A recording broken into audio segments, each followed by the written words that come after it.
The paper trail. Let's go. Go. Go. Go. Go.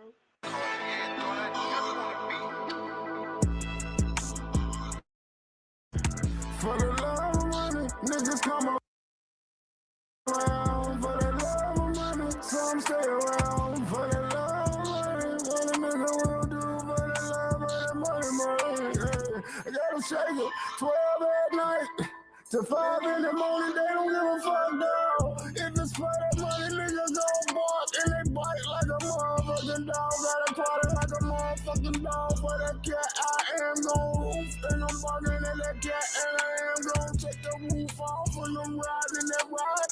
Rip leaning to the left, but I'm steady on the only right. I'm swerving with a purpose, with a purpose. A nigga been sipping on that purple. A nigga been cheaping on that purple. Cause I'm getting money, I'm getting money. Cause I'm getting money. And I'm laughing all the way to the motherfucking bank. And I'm telling her, tell me later if she thinking what I'm thinking. Damn me getting money. I walk about the bank and I stuck up in the wheel. Headed to my next big destination. Somewhere where I'm gonna be faded. Sipping on a motherfucking Molotov. Feet in the fucking sand. Looking like a motherfucking distant fucking land myself. Wherever I land, I must be fly myself. And I ain't playing not one damn game. I'm swerving with a purpose, with a purpose.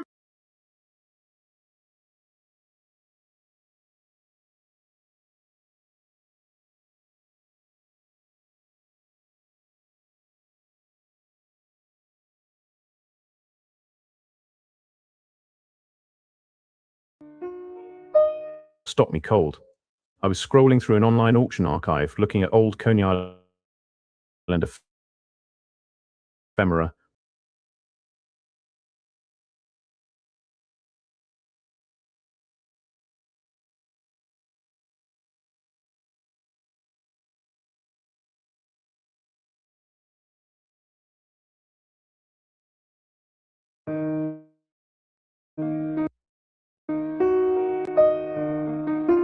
The photograph stopped me cold. Coney Island ephemera, postcards, ticket stubs, the usual nostalgia. And then there it was, a glass box. Inside the glass box, a baby. Tiny, shriveled, barely 2 pounds. Behind the glass box, a sign in block letters that read, "Living babies in incubators." And behind the sign, visible through the open doorway, the wooden scaffolding of a roller coaster. The image was from 1903. The baby was real. The roller coaster was the one at Luna Park, and the exhibit was sandwiched between a sword swallower and something called Lionel the Lion-Faced Man. That photograph led me into one of the strangest chapters in American history. For 47 years, from 1896 to 1943, premature infants were collected from hospitals across the country and placed in glass incubators on display at world's fairs, amusement parks, and boardwalk sideshows. Visitors paid 25 cents to look at them. The man running the operation called himself a doctor. He wasn't. He claimed degrees from universities in Leipzig and Berlin. No records confirm this. He changed his name at least twice. He fabricated virtually every detail of his professional biography.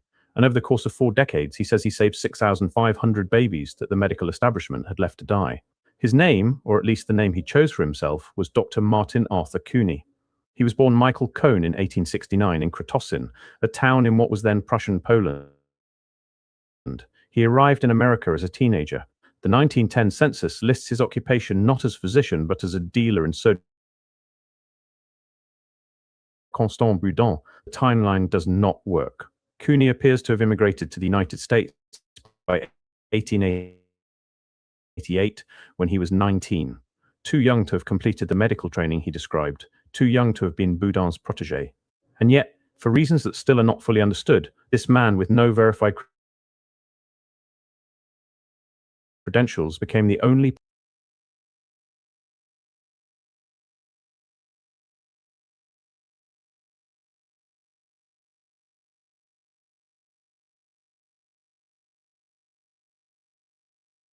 lists his occupation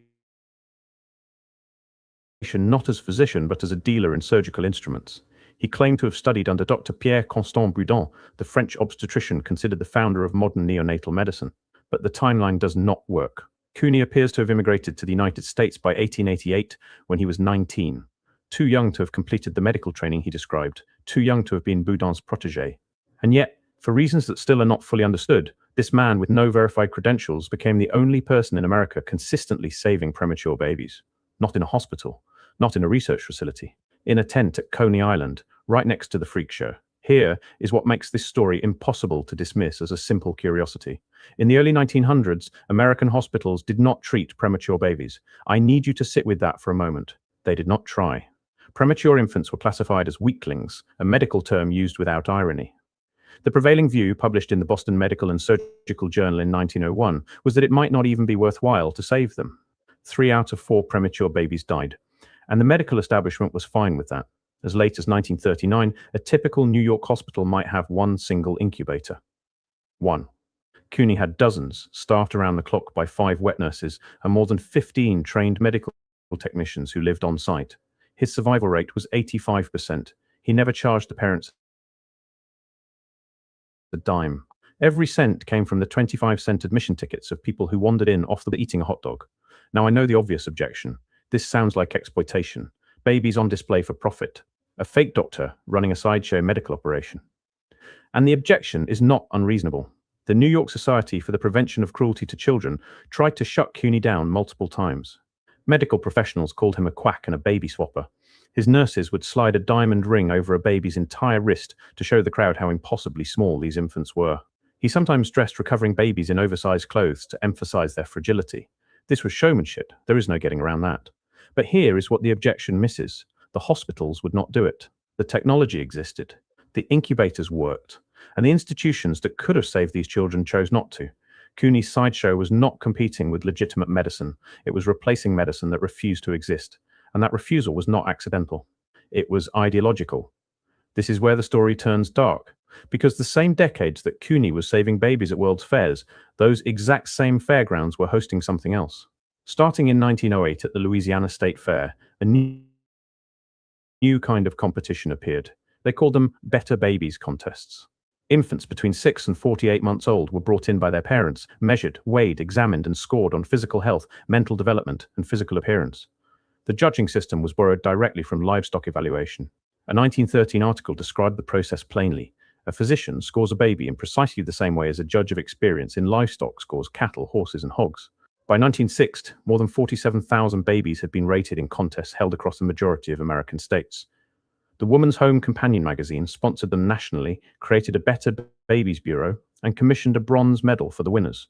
One 3-year-old boy named William Charles Flynn won 14 first prizes and was publicly matched for a proposed eugenic marriage with a 17-month-old girl who had scored equally well. Newspapers ran the headline, "Mate Found for Perfect Boy." And if you're wondering whether these contests had a racial dimension, they excluded African American children entirely. The standard of perfection was white by design. But the contests were the polished surface. Underneath was something far worse. In November 1915, a Chicago surgeon named Dr. Harry Heiselden was called to examine a newborn baby at the German-American hospital. The baby, Alan Bollinger, had been born with multiple birth defects. Heiselden refused to operate. He told the parents to let the baby die. Alan Bollinger lived 5 days. 8 hours before the baby died, the Chicago Commissioner of Health examined him and later testified that the condition was treatable, that he would have operated if the baby had been his patient. It did not matter. Heiselden told the press he had let at least 6 disabled infants die. He estimated this was happening at a rate of at least 1 per day in Chicago alone. A coroner's jury of 6 physicians cleared him. Helen Keller wrote an article supporting his decision. And in 1917, Heiselden produced and starred in a propaganda film called The Black Stork, dramatizing his crusade. The newspaper advertisement read, "Kill defectives, save the nation, and see the Black Stork." That film played in theaters across America for over a decade. I keep returning to the geography of this. The same fairgrounds, the same decades. In one building, Martin Cooney is fighting to keep premature babies alive in glass incubators.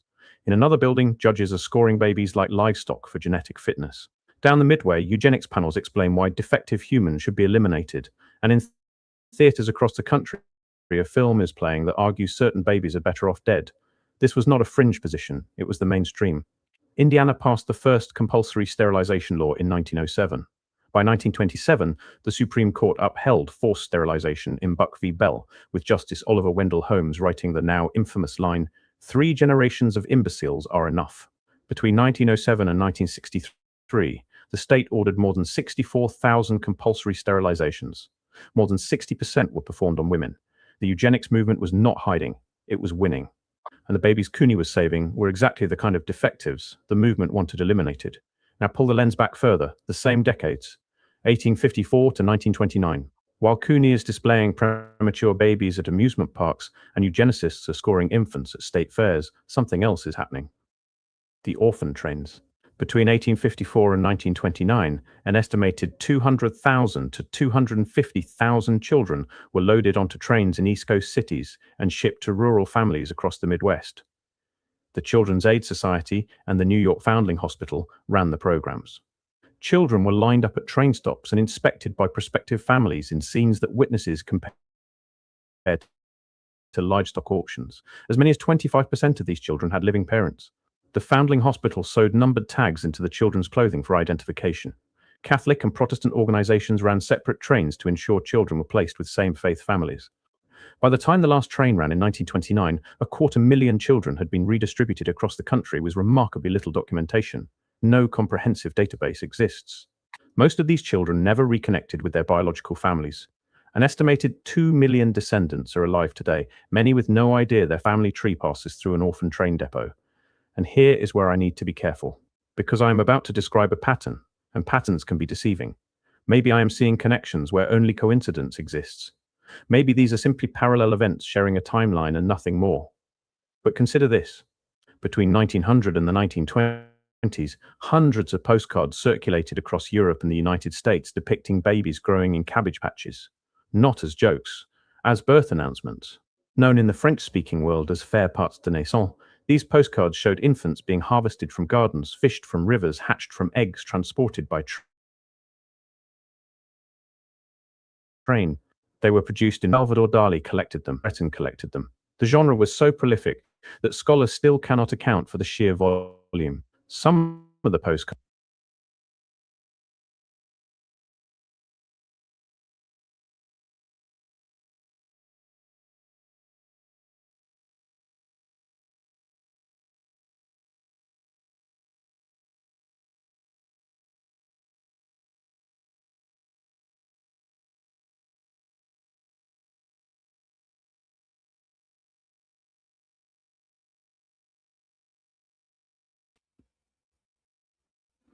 Bang, bang. You just better know. And if you don't know, you just better know.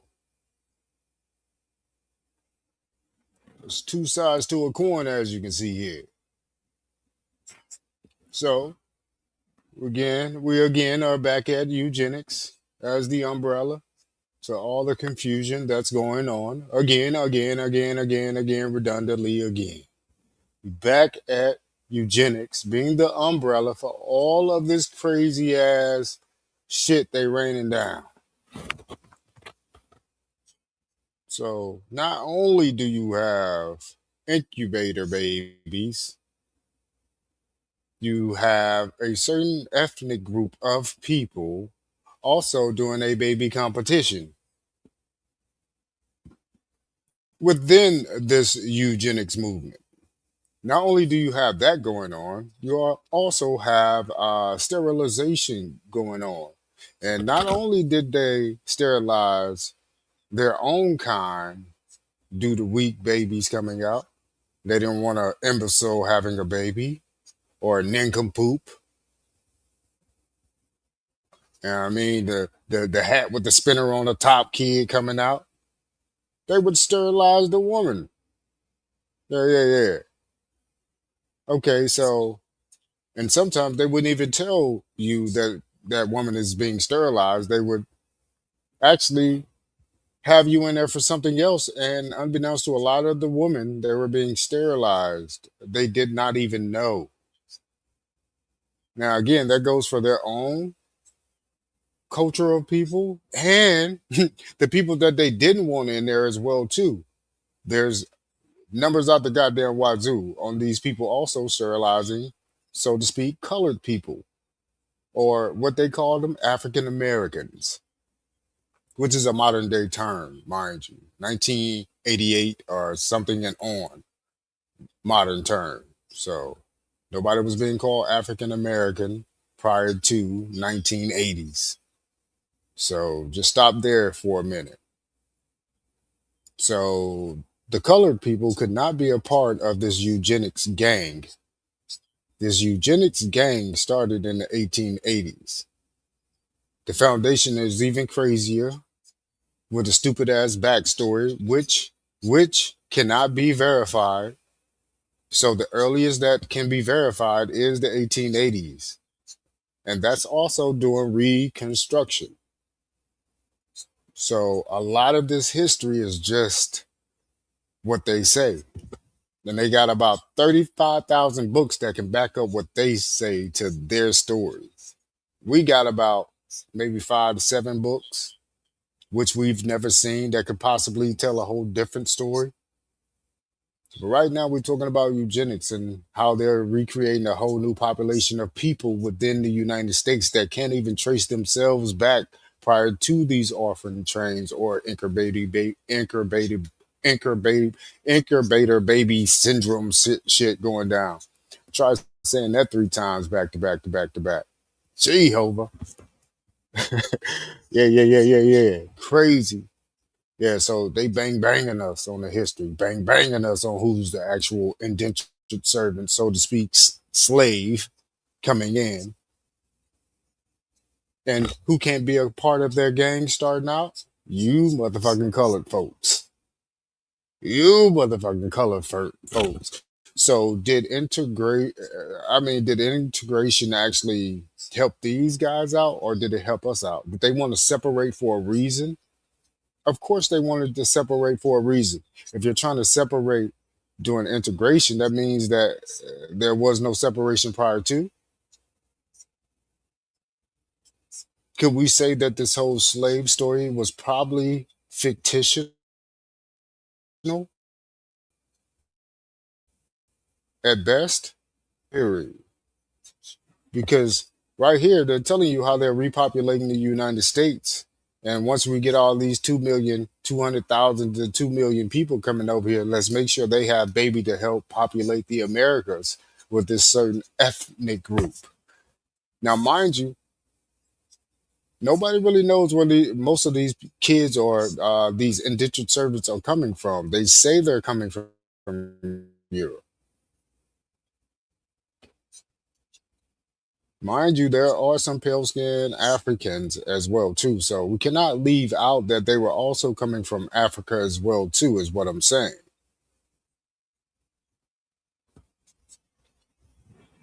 So who's the real African, might I add? Because right now we got some questionable events going down right now.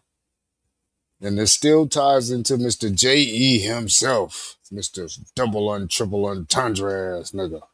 Walk on water with his little baby ships to get to his little island. Yeah, yeah, yeah. To play Hunger Games and shit. Ain't nobody called this nigga yet.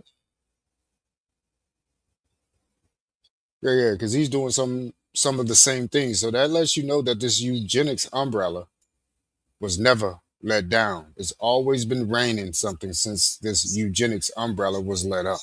Something has been raining down. Well, I'm gonna tell you like this. When I found that motherfucking umbrella, I'm gonna take that bitch, I'm gonna pull up my knee, and I'm gonna bend that bitch across my knee as hard as I can. Yo, yo, yo, if we don't fight these people back,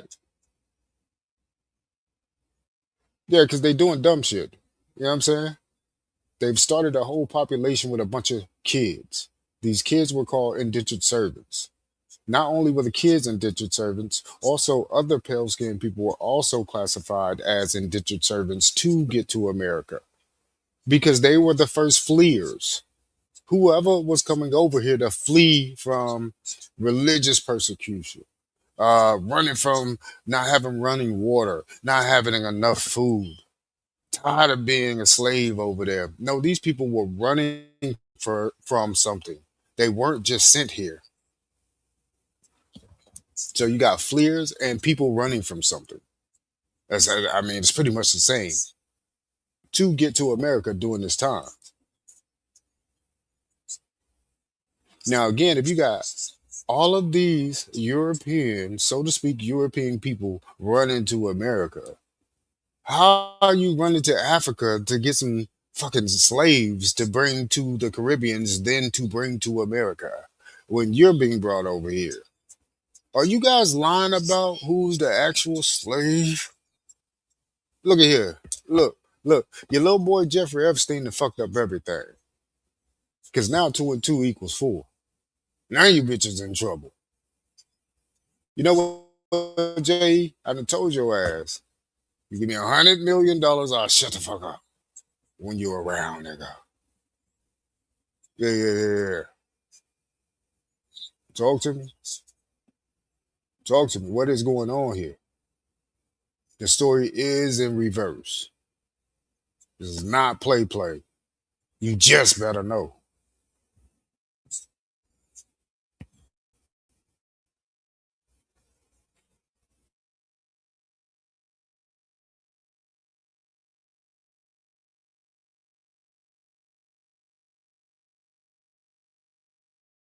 Clothing for identification. Catholic and Protestant organizations ran separate trains to ensure children were placed with same-faith families. By the time the last train ran in 1929, 250,000 children had been redistributed across the country with remarkably little documentation. No comprehensive database exists. Most of these children never reconnected with their biological families. An estimated 2 million descendants are alive today, many with no idea their family tree passes through an orphan train depot. And here is where I need to be careful, because I am about to describe a pattern, and patterns can be deceiving. Maybe I am seeing connections where only coincidence exists. Maybe these are simply parallel events sharing a timeline and nothing more. But consider this. Between 1900 and the 1920s, hundreds of postcards circulated across Europe and the United States depicting babies growing in cabbage patches. Not as jokes, as birth announcements. Known in the French-speaking world as faire parts de naissance, these postcards showed infants being harvested from gardens, fished from rivers, hatched from eggs, transported by train. They were produced in multiple countries, in multiple languages, by anonymous studios. Salvador Dali collected them. André Breton collected them. The genre was so prolific that scholars still cannot account for the sheer volume. Some of the postcards, when translated, reference repopulation, relocation, the selling of babies. And they cluster in the exact same decades as the incubator exhibits, the orphan trains, the eugenics contests, and the mass sterilization programs. Maybe I am wrong. Maybe there is no connective tissue between a carnival showman saving babies in glass boxes, a medical establishment deciding which infants deserve to live, a system shipping 200,000 children across the country by rail, and hundreds of anonymous post cards depicting babies as agricultural products. Maybe these are all independent phenomena that happen to share a timeline, a geography, and an institutional infrastructure. But once you see it, you cannot unsee it. The pattern repeats with unsettling precision. On May the 27th, 1911, a fire broke out at Coney Island's Dreamland Park. The blaze started at the Hellgate ride during last-minute repairs before opening day. Within 20 minutes, 10 acres of buildings were engulfed. More than 80 animals perished. A lion named Black Prince escaped, was chased up an incline track, and was shot by police as thousands watched from below. And inside the incubator building, smoke poured through the doorway towards 6 premature babies. Dr. Fischel and the nurses rushed in, wrapped each baby in blankets, and carried them into the street. According to one account, Coney Island's Human Marvels, the sideshow performers that society labeled freaks, helped rescue the infants. Early newspaper reports said the incubator babies had died. The papers later corrected this. All 6 survived. But the Society for the Prevention of Cruelty to Children seized on the incident to demand that premature infant care only be conducted in hospitals. The problem with their demand should be obvious by now. The hospitals still would not do it. Not for another 32 years. The people society called freaks saved the babies that the doctors refused to treat. I have thought about that sentence for weeks, and I still do not know what to do with it. Cooney kept going. He operated at Luna Park until 1943, when Cornell Hospital in New York finally opened the first dedicated premature infant station in the country. They used his methods, they used his technology, they did not credit him. He had tried to donate his incubators to the city of New York in 1940. The city refused the donation. His last major exhibit at the 1939 New York World's Fair was a financial disaster. The exhibit cost a fortune to build and attendance had declined. Premature babies in incubators were no longer novel enough to draw a crowd. He went broke. He died on March 1, 1950, in Coney Island, penniless and largely forgotten. He was approximately 80 years old. His wife had predeceased him by 14 years. His daughter Hildegard, born 6 weeks premature in 1907 at just 3 pounds, had been treated in his own exhibit. She survived. She became a nurse. She worked alongside him for years. She never had children of her own. There are no direct descendants. And that is where the official story ends. A quirky chapter in medical history.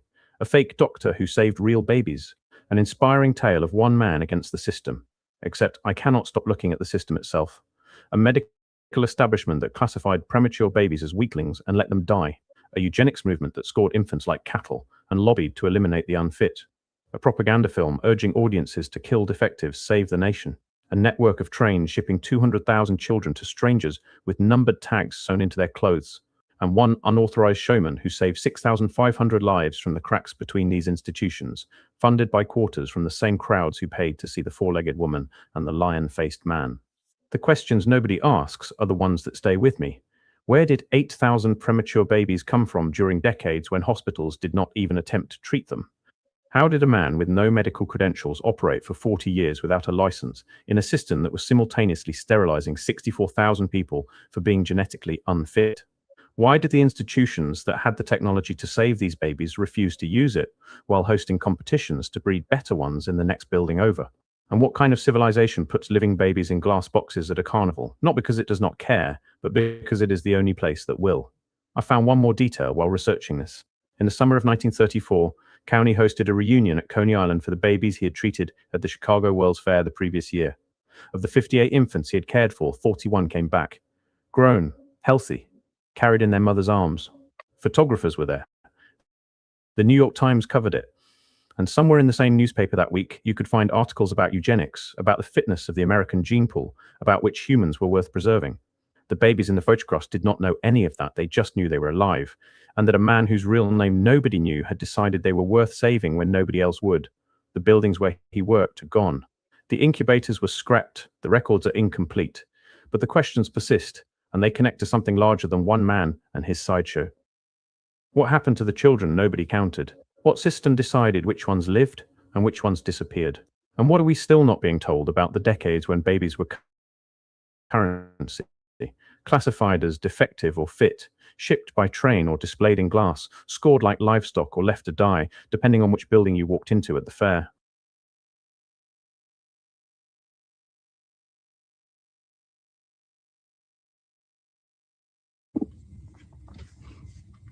My name is Anna.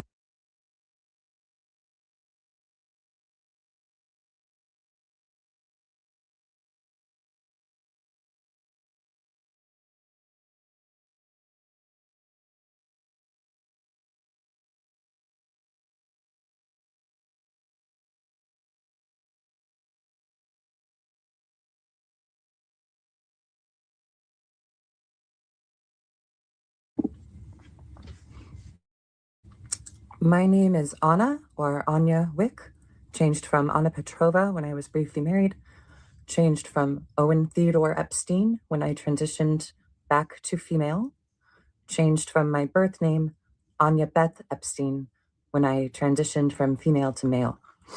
I'll come back to that later.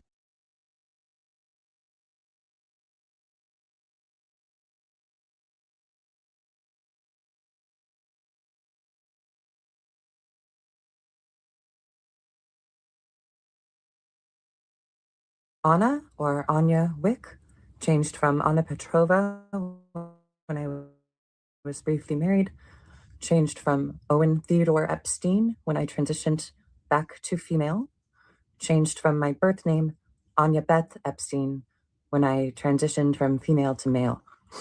I'll come back to that later. I want to talk about Justin, Diddy, and Blink Twice as conversations I've been seeing relate to my personal experiences. These are experiences I've been wanting to speak on for a while now, and I've been pretty terrified of retaliation like my uncle faced, or repercussions of general disbelief, but it doesn't matter. When I spoke to the FBI a couple of years ago, they interviewed my perpetrators, who, of course, denied their actions, and the case was dropped. I'm tired of it weighing on me. It's had me sick, and these conversations are happening right now. So I believe that Justin was passed around, that it's perfectly normal in the industry. I believe Diddy's guilty, and that he is maybe being a scapegoat of sorts to keep attention away from the bigger picture. And I think that blink twice is a metaphor for human trafficking that is actually aided by LSD. I know they did MDMA in the film, but like the perfume that makes people forget, the venom that helps them remember, um, it's all very parallel to the effects that LSD alone had on me while I was growing up getting passed around at orgies as a sex slave. I had amnesia, like a split mind for the majority of my life. That was the point of the acid. Everything that I experienced on it was blocked out completely. And I only remembered the circumstances I was trapped in when the drug had already kicked in. So what happened is my family would dose me and rape me with their friends and relatives. Always, by the time I was high, it was impossible for me to run. And by the time the drug wore off, I would have forgotten everything. Now, this started in infancy and slowed down and finally stopped when I began taking testosterone in 2015. I had to de-sex myself. My memories began resurfacing and finally sticking in 2020, at which point my healing started to begin. Sometimes it was just my father. Usually it was both my parents and my brothers at an isolated cabin they had purchased. Often it was with the extended family we had in town. And sometimes it was at these massive parties on vacation. I would be told we were going to a family reunion or one of my father's work functions. They would give me something special to drink. I'd get ogled by a bunch of old men, sometimes introduced to various people as my siblings. I would initially enjoy myself, kind of. And then I recognized the effects on my body that were so familiar. Memories would start to come back, and the horror set in before I'd get raped. I'd usually be mostly unconscious for these assaults and not come to until we had left the affair or just the morning after packing up. Why do I bring Hollywood into this? At the orgy I remember best, at Aspen in late spring of 2007, I was introduced to Jeffrey Epstein, Harvey Weinstein, Larry David as my uncles before the assaults began. When I came to, rope bound in a hotel room at the lodge, Larry was still orally penetrating me. My mother apologized to him, told him he had to stop. He complimented her for how well she trained me. I couldn't move or scream, and she mocked me for trying. There are several other people I've met throughout my life, but that is the event I remember most clearly, which takes me back to Justin and Blink Twice and gossip about this happening in Hollywood. It is my wish for the public to become aware of what has been happening right in front of their faces, and for children today to become freed from the abuse that I believe they are still experiencing. I can go more in depth on my story, but it isn't about me. Violent abusers are being lauded as public figures and gifted fortunes and power. And while my past remains secret, whether or not anyone will ever verify it, I cannot feel at peace with myself. I'll answer questions anyone may have if anyone pays attention to this. And thank you for watching and listening.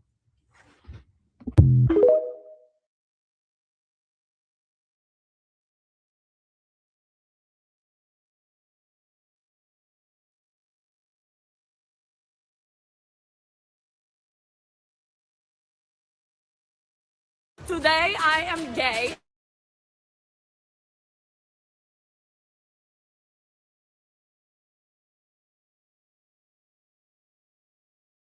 TikTok thanks to her behind the scenes runway content and dancing videos. Her 2.2 that put her on the It Girl map was her version of the hands on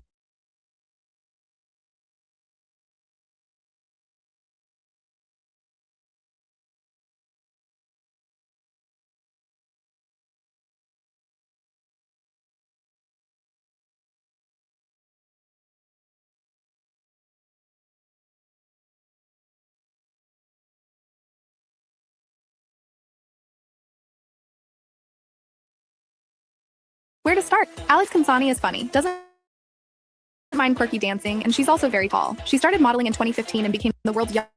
The video that put her on the It Girl map was her version of the hands on the knees Angelina Jolie's subway dance. Passengers watched in silence as Alex covered Tommy Genesis's song, Angelina. I'm sucking hands on the knees, Angelina Jolie. Hey, hands on the knees, Angelina Jolie. The 20-year-old's always being referred to as Jules, a little Euphoria reference that dominates her comment section. People forget she's a super serious, super couture, super slang, high fashion model because of her TikTok persona. Many big designers have booked her, including Alexander McQueen, Roberto Cavalry, and Caperni. Based the walk at D2 Spring Summer 2024 show. Alex pulled off the risque peekaboo top and bottoms with ease. Off the runway, Alex loves concerts, running through Milan, Hello, we are in Milan. Oh. and dancing on public transport. Recently walked for Marc Jacobs, styled in an oversized knit and the biggest bouffant wig. One commenter noted, "The duality of Alex Consani is such a chef kiss." Another couldn't believe their fave was working it, commenting, "It's literally Alex Consani, queen of slang. When Alex isn't working the runway, she's always doing the most, like screaming at the function while everyone's trying to turn up." Just as comfortable in the company of some of the world's biggest designers and models as she is dancing in public on the subway. This trans icon is here to stay. How would you describe your runway walk in 3 words? Confident, powerful, and transsexual. Trans model Alex Consani is clapping back at the Trump administration's taking office.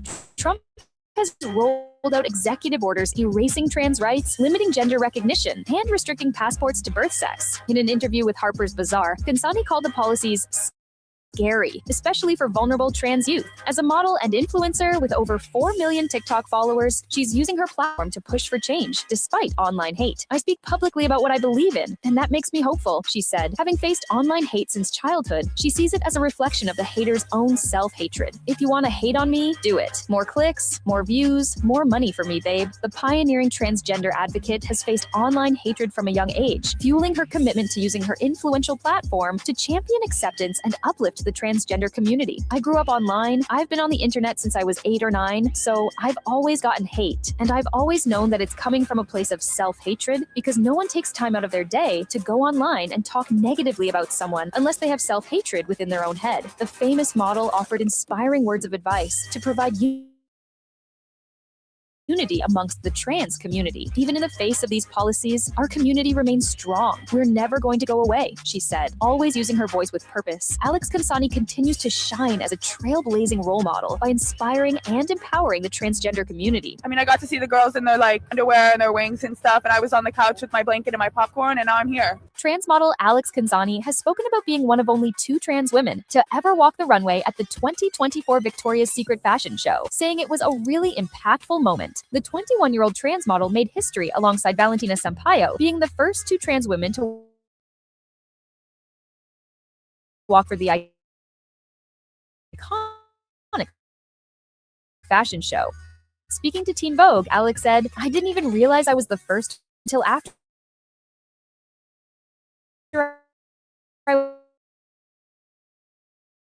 Valentina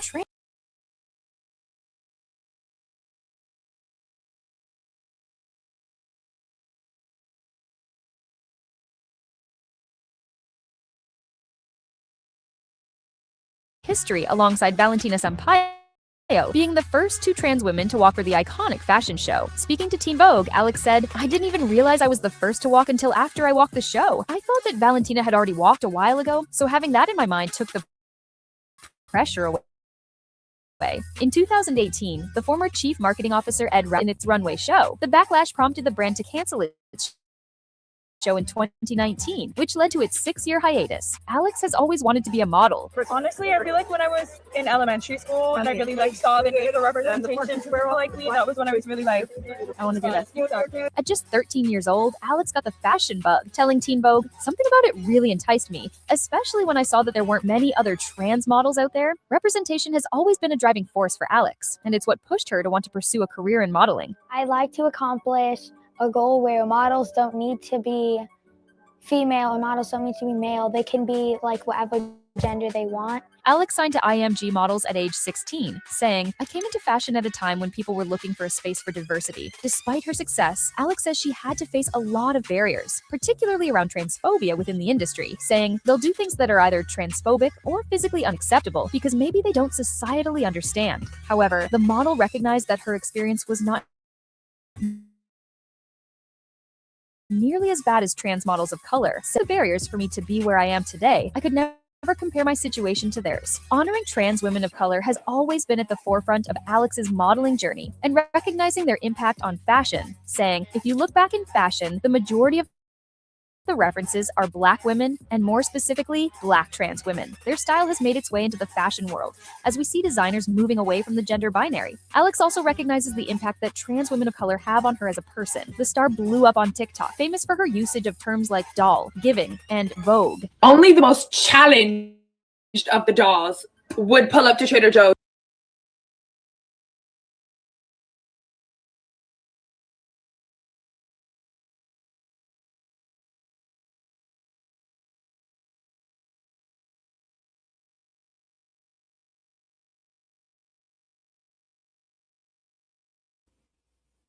Again, bang, bang. Some of these people can't trace their background. To normalize things, to come in and normalize things. Huh. Change up the rules a little bit at a young age so people say it's an adolescent mind. You gotta let them grow and be who they want to be. Hmm. Where did these kids come from? Where are these people's backgrounds? And even in this transgender setting, colored people are still at the bottom. Look at here. I don't have nothing against anybody. But what happened to you? You know what I'm saying? What happened to your background? It means a lot. Where's your background at? How did you come across this type of vibe? And now other ethnic groups or uh, let's just say this actually started from a group within that eugenics umbrella. I'm not saying it did, but let's put a thought to this. And they want to make sure that these people get the camera on them so the world can see them changing the world.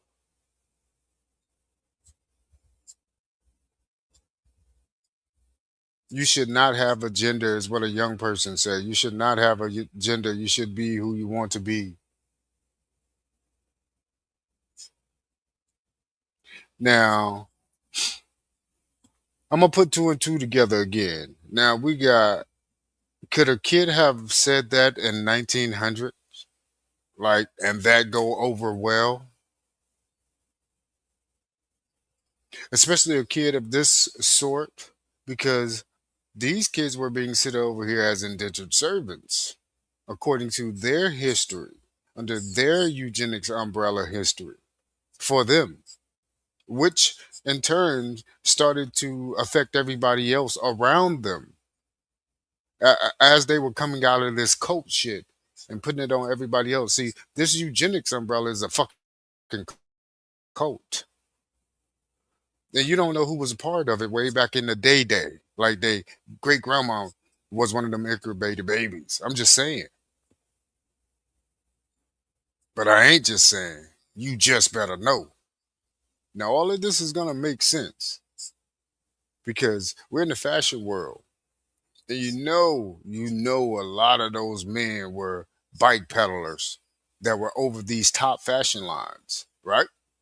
Right? We already saw you walking for Victoria's Secret. Um, what you have it there. You were walking for Victoria's Secret. Also, we know about Mr. Lex Wexner, his bipolar mindset, and his gang of thugs that run with the 1913 uh, federal banking system crew that can't be touched. They cannot be touched. They run the banking system. When I say banking system, I mean central banking system throughout the entire world.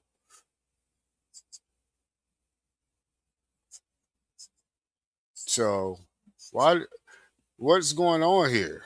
Now, these top bankers are they putting shit in your food? Huh? The fuck is going on here? You know, it's more than two. trannies up in this motherfucker.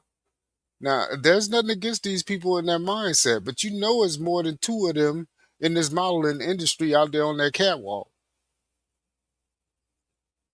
Now, how many of you old skeezer pervert male designers, and we ain't talking about us. And when I say us, you know who else I'm talking about. God damn it, you just better know if you don't playing them goddamn games.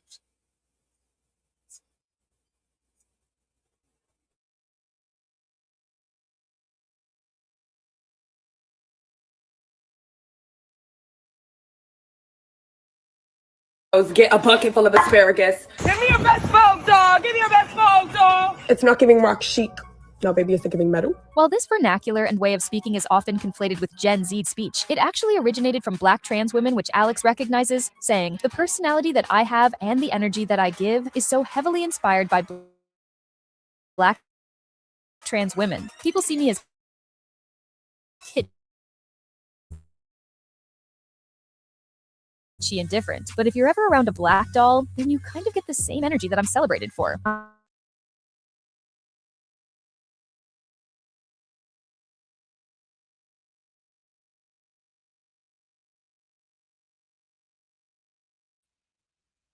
What is really going on there? Yeah. So the colored people are at the bottom of even this food chain, but in order to get famous and become the number one uh trainee rider, the train rider, to become the number one train rider, you have to take their lingo. You have to take their style, their concept of how they're doing this, and they're blackballed. They don't get to the top like this. But I'm pretty sure there are male women models walking these runways. There's a lot of them. Trust me, there's a lot of them. It ain't just you. Stop acting like you're the only one or the first one.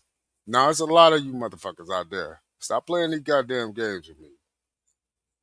You know these sicko designers at the very top with all these crazy ass French ass names and cool ass names and rocking their shirts and shit. You know they're back there coming through the back door on them little bitty ass. Man, look at here. We ain't playing no more games with you sick motherfuckers.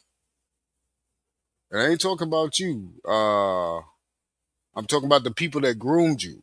Cause there's grooming there. There is definitely grooming.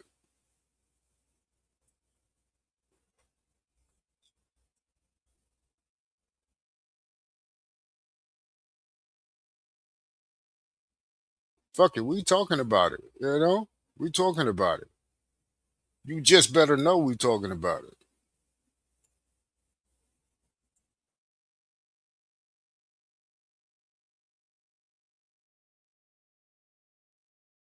Personality, while Black trans women don't get the same appreciation despite originating it, isn't lost on her. She understands that her success is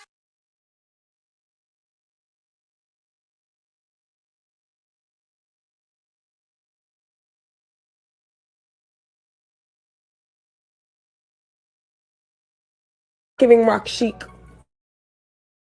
No, baby, it's giving metal. While this vernacular and way of speaking is often conflated with Gen Z speech, it actually originated from Black trans, which Alex saying, "The personality that I have and the energy that I give is so heavily inspired by Black trans women. People see me as kitschy and different, but if you're ever around a black doll, then you kind of get the same energy that I'm celebrated for. I'm celebrated because I'm white." The idea that Alex is celebrated for incorporating Black queer culture into her personality, while Black trans women don't get the same appreciation despite originating it, isn't lost on her. She understands that her success is partly down to her being white and fitting Eurocentric beauty standards, calling her inclusion in the fashion industry digestible diversity, and saying, "When we have a conversation about fashion, we're talking about what society views as beautiful or acceptable. I don't see the people who I'm inspired by doing the same jobs I'm doing or getting the same support. It's upsetting. Where are the dolls of color? Where's the South Asian models, the Native American/Indigenous models?" As Alex continues to slay the runway, she will also continue to push for greater diversity, saying, "There's more we can do." Actually, don't wash my face. Don't come for me. Transgender supermodel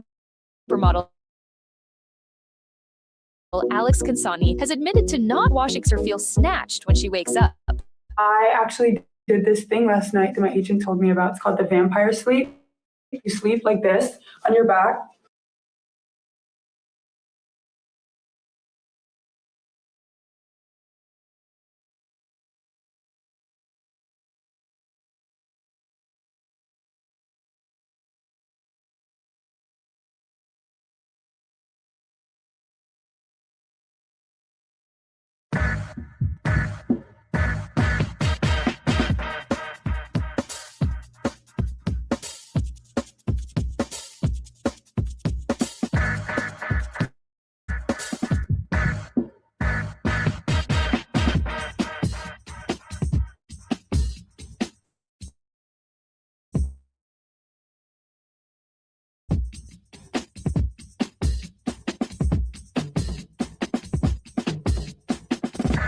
Esse é meu primeiro dia da mulher.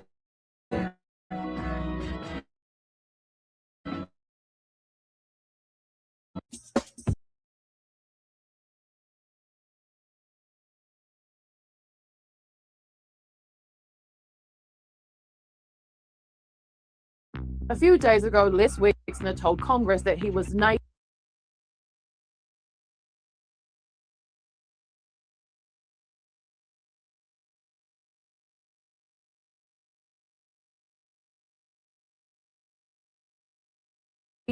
foolish and gullible. He says Jeffrey Epstein conned him. He says he did nothing wrong. But lawmakers say Epstein wouldn't have an island, a plane, or the money to traffic girls without Wexner's support. But here's something not enough people are talking about. The same billionaire's empire later produced another trafficking indictment, this time involving young male models and the former CEO of Abercrombie and Fitch. 2 scandals, 2 times, 2 people you know allegedly running sex trafficking rings? How does that even happen? Let's start at the beginning. How you build an island. So let's do a quick rundown on Jeff and Les. If you want to know more details about this, check out my full video on their weirdo ass friendship. In the late 1980s and early 90s, Les Wexner wasn't just another retail executive.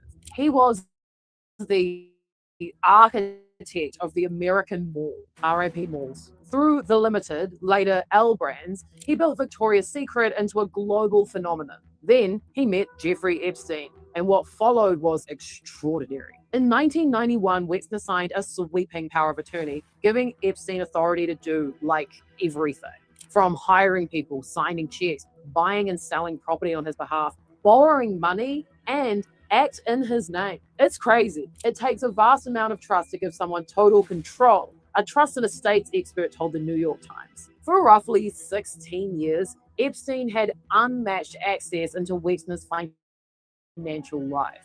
Why? Dunno. Could be anything. During that period, Epstein acquired Wexner's Manhattan mansion for free. He just gave him a house. He also took possession of a Boeing 727 that was previously owned by the Limited, and he purchase Little St. James Island. None of this would be possible without Wexner's money. At the same time, Epstein was presenting himself, according to former executives, as someone connected to Victoria's Secret modeling recruitment, a brand under Les Wexner. The Times reported that 2 senior L Brands executives discovered Epstein was pitching himself as a Victoria's Secret's recruiter and that Wexner was alerted, but it remains unclear what, if any, action was taken.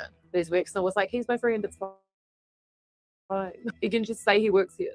One aspiring model, Alicia Ardern, said she was invited into a room under the guise of a Victoria's Secret audition. Now, Les Wexner says he has no knowledge of illegal conduct and later discovered that Epstein had misappropriated vast sums from him. Yeah, right, totally. I see that. It happens all the time. When lawmakers say Epstein's wealth depended on Wexner's support, they're not talking about weird rumors, because without Les, Epstein never would have got his financial foot up the way he did. Again, this guy gave him a house for free. Imagine a free house. Now, keep all of that in mind, because it turns out that Les Wexner knew more than one sex trafficker. Me? I don't know any. But Les, he knows at least 2, allegedly. Allegedly. Oh, I'm sick of getting in trouble. Allegedly. Everything's allegedly. Selling desire. So, not only female models at Victoria's Secret, Les Wexner also bought Abercrombie and Fitch. You remember Abercrombie and Fitch. You remember going there in the morning. It was weird. In 1988, his company, The Limited, acquired the struggling outdoor brand and just rebuilt it from the ground up. A few years later, Les Wexner brought in Mike Jeffries to transform the whole thing. And Jeffries didn't just run Abercrombie. He re-engineered it. You know, the vibes, the shirtless greeters, the dim lighting, the hyper-sexualized branding, the look policy. Remember that? That was all him.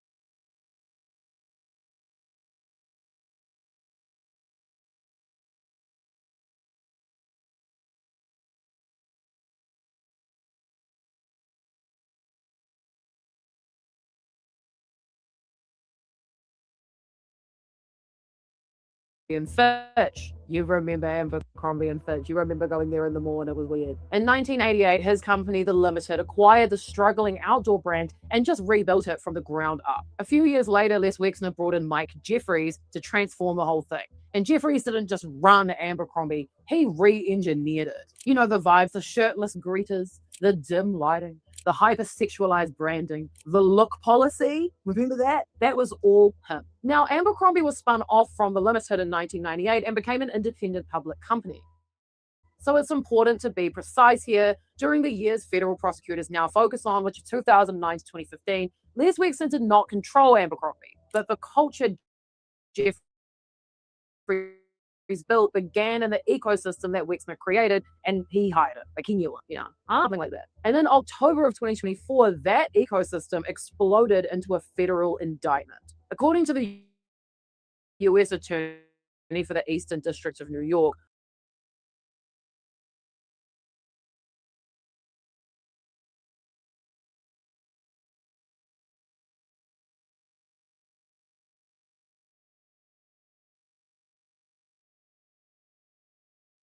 to 2015, Les Wexner did not control Abercrombie, but the culture Jeffries built began in, and he hired it. Like, he knew it, your job, something like that. And in October of 2024, that ecosystem exploded into a federal indictment. According to the U.S. Attorney for the Eastern District of New York, former Abercrombie CEO Mike Jeffries, his partner Matthew Smith, and an alleged recruiter were arrested and charged with running an international sex trafficking and prostitution scheme. Oh, does that sound familiar? Jeff, the financer from New York? What do you mean? Federal prosecutors allege the men used force, fraud, and coercion to recruit young men, often aspiring models, to attend events in private residences and hotels all around the world. Breon Peace, the U.S. attorney, alleged Jeffries used his wealth, power, and status as CEO of A&F to traffic men for his own sexual pleasure. According to the indictment and reporting, here's what apparently went down. Men were recruited through intermediaries. Some were told there were modeling opportunities. They were flown in relaxers. Prosecutors allege that some were injected with erection-inducing substances, and then victims were required to sign non-disclosure agreements. Sounds quite organized. You have to order the drugs, you got to get the drugs, you got to go meet the guy, go get the drugs, you got to come here, you got to have the NDA printed off, ready to go. So Jeffries and his co-defendants have pleaded not guilty. But listen to how one alleged victim described this recruitment process. David Bradbury, then 23 years old and an aspiring model, told the BBC, "It was like he was selling fame and the price was compliance. Unless I let him perform oral sex on me, I would not be meeting with Abercrombie and Fitch or Mike Jeffries." Another man said he didn't feel safe to say no because of the secluded location and the power dynamics surrounding Jeffries. Others said they knew sex was involved, but not the expectations. Several said recruiters raised the possibility of modeling opportunities with Abercrombie and Fitch. Now, in the Epstein world, Prestige worked the same way. They used Victoria's Secret's proximity and talent scout covers. In both stories, there's this gatekeeper layer. It's like a step in the pipeline that functions like a test. In Epstein accounts, the brand name bait is right at the entry point. Oh, you want to be a Victoria's Secret's model? Oh, come hang out with me, Jeff. Epstein asked my friend whether she wanted to model for Victoria's Secret. So what's similar here is the audition isn't just sexual, it's submission to the gatekeeper's reality. The victim learns immediately your boundaries are negotiable and that their access matters more than your comfort. One former model, Barrett Powell, said, I was not a human. I was a body. What happened to me changed my life and not for the better. Then you get to the transactional end. Staff handing over cash afterwards. The federal detention memo says NDAs weren't just about reputation. They functioned to stop disclosure and stop victims getting help. NDAs did stop victims from seeking assistance for themselves. The memo also lays out the coercive environments like phones taken, staff controlling movements, grooming, drugs, and quote unquote sex events. Jeffries has pleaded guilty to all charges. At his arraignment in late October 2024, he was released on $10 million bond and was required to wear a Jeeves monitor with his home posted as collateral. His co-defendant James Jacobson also pleaded not guilty, while another, Matthew Smith, was detained pending his own proceedings. Prosecutors and defense attorneys subsequently raised questions about Jeffrey's mental competency, citing his age, because he's 80 years old now. He's really old, and various health issues. So in May of 2025, a federal judge ruled that Jeffries was not competent to stand trial due to diagnosed cognitive conditions, including Alzheimer's, Lewy body dementia, and residual effects from a traumatic brain injury, and they ordered him hospitalized for treatment and further evaluations. And that's just the ones confident enough to come forward. 40. As of late 2025, though, federal prison officials later reported that Jeffries was actually fit to stand trial after hospitalization and treatment. Now, in addition to the criminal case, a civil class action lawsuit was filed back in 2023 by former models and others, alleging that Jeffries and his partner exploited young men, possibly more than 100, through promises of modeling and other related opportunities. Abercrombie & Fitch itself has not been criminally charged and says it had no knowledge of Jeffrey's alleged misconduct, though it has been drawn into civil litigation and was ordered in 2025 to cover some of Jeffrey's legal defense costs tied to the criminal case. Naive, foolish, gullible. So let's get back to Les Wexner, the old ass creep. Last week he sat for a deposition before the House Oversight Committee. It was insane to watch. Insane. It's fully surreal. The full video is on YouTube if you've got 4 hours, but look at this moment.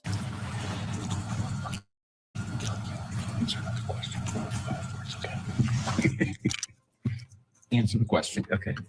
He was duped. He didn't know. In his opening statement, he said, I was conned by the world Olympic all-time con artist. You gave him a house. I can never get past the house. I can never get past the house. Les Wexner repeated his claim that Epstein had misappropriated vast sums of money from him and his family, and once again, he denied knowing about Epstein's criminal conduct. My figures. How do you have ties to 2 alleged sex traffickers, bro? 2. How is that even possible? Do you know Diddy as well? Are you also friends with Diddy? Oh, wait. Oh, no. Here's Diddy at the Victoria's Secret event. Oh, no.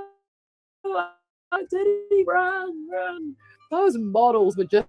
Representative Robert Garcia offered a stark counterpoint.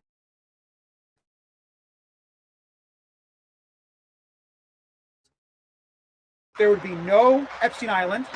Mr. Epstein would not be the wealthy man he was without the support of Les Wexner.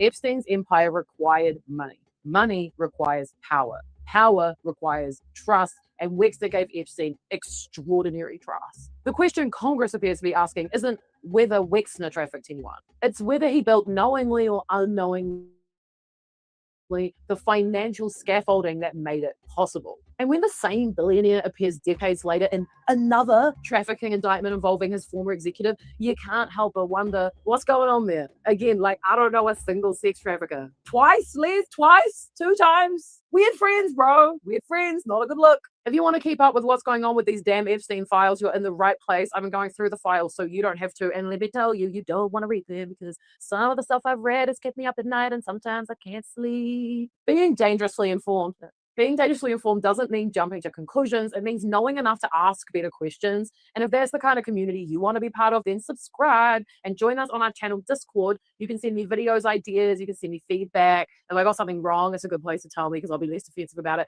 And we can discuss news as it breaks, and the link is below. Check out my video unpacking Jeff and Les's weird ass relationship. It is so strikingly odd. He gave him a house. Bye.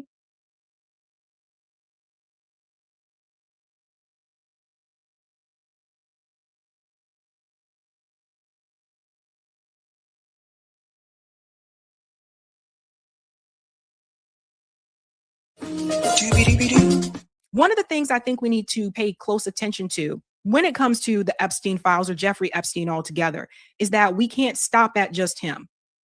Jeffrey Epstein was basically a puppet from what I understand.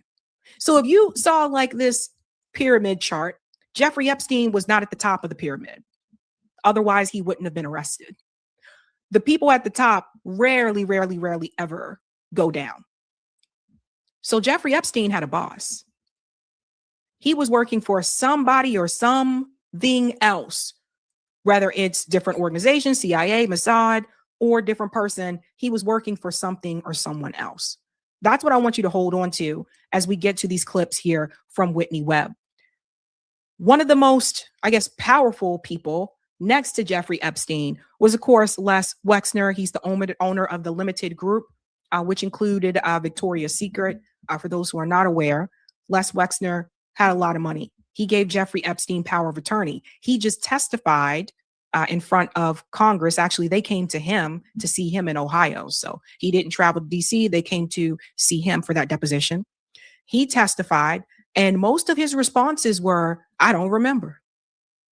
Interesting how that works. All of a sudden, he doesn't remember. He's actually featured in Epstein documentaries, but he just don't remember.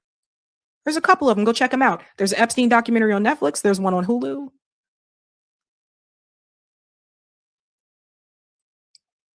So the I don't remember card is something that is played to save your own ass, basically.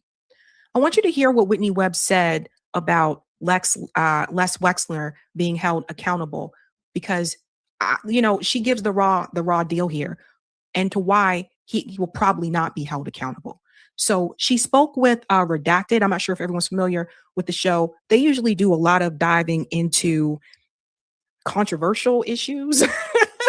I guess that's how you want to describe it. I don't know what they are politically. I don't know the political ideology, but they usually dive into a lot of controversial stuff, right? And they do like these deep dives.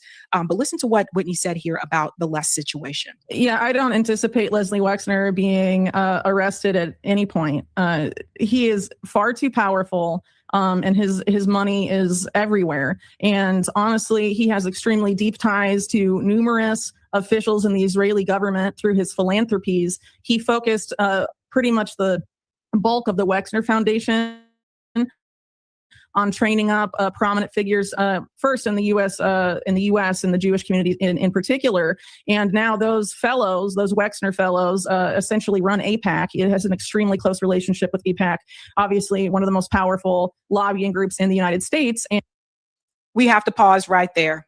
That's the part I think many people did not know. So what's important to hold on to here is that she said he has his money in a lot of different places.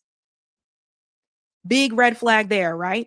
So what it means is that if you go after one entity, one organization where he has invested his money, that doesn't knock him out because he has money invested in so many other different places. So it almost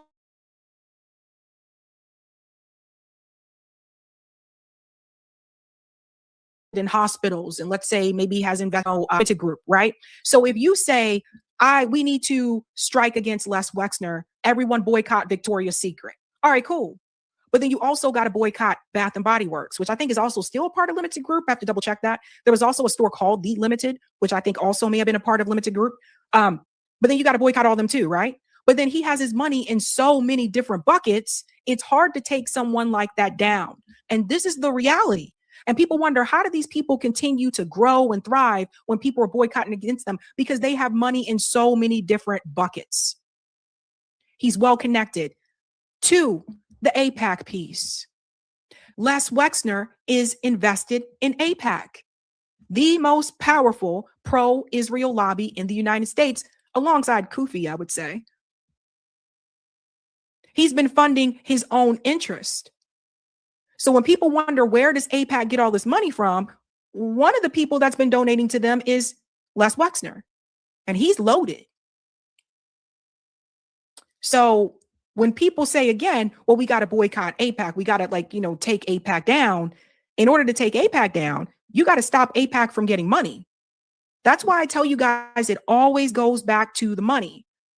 So we need some type of law or rule in place that would prevent individual people from being able to donate money to a lobby interest group. Let's continue on. And the other side of his leadership training via his foundation has been with Israeli public officials who have, these relationships as a result of that. With Wexner.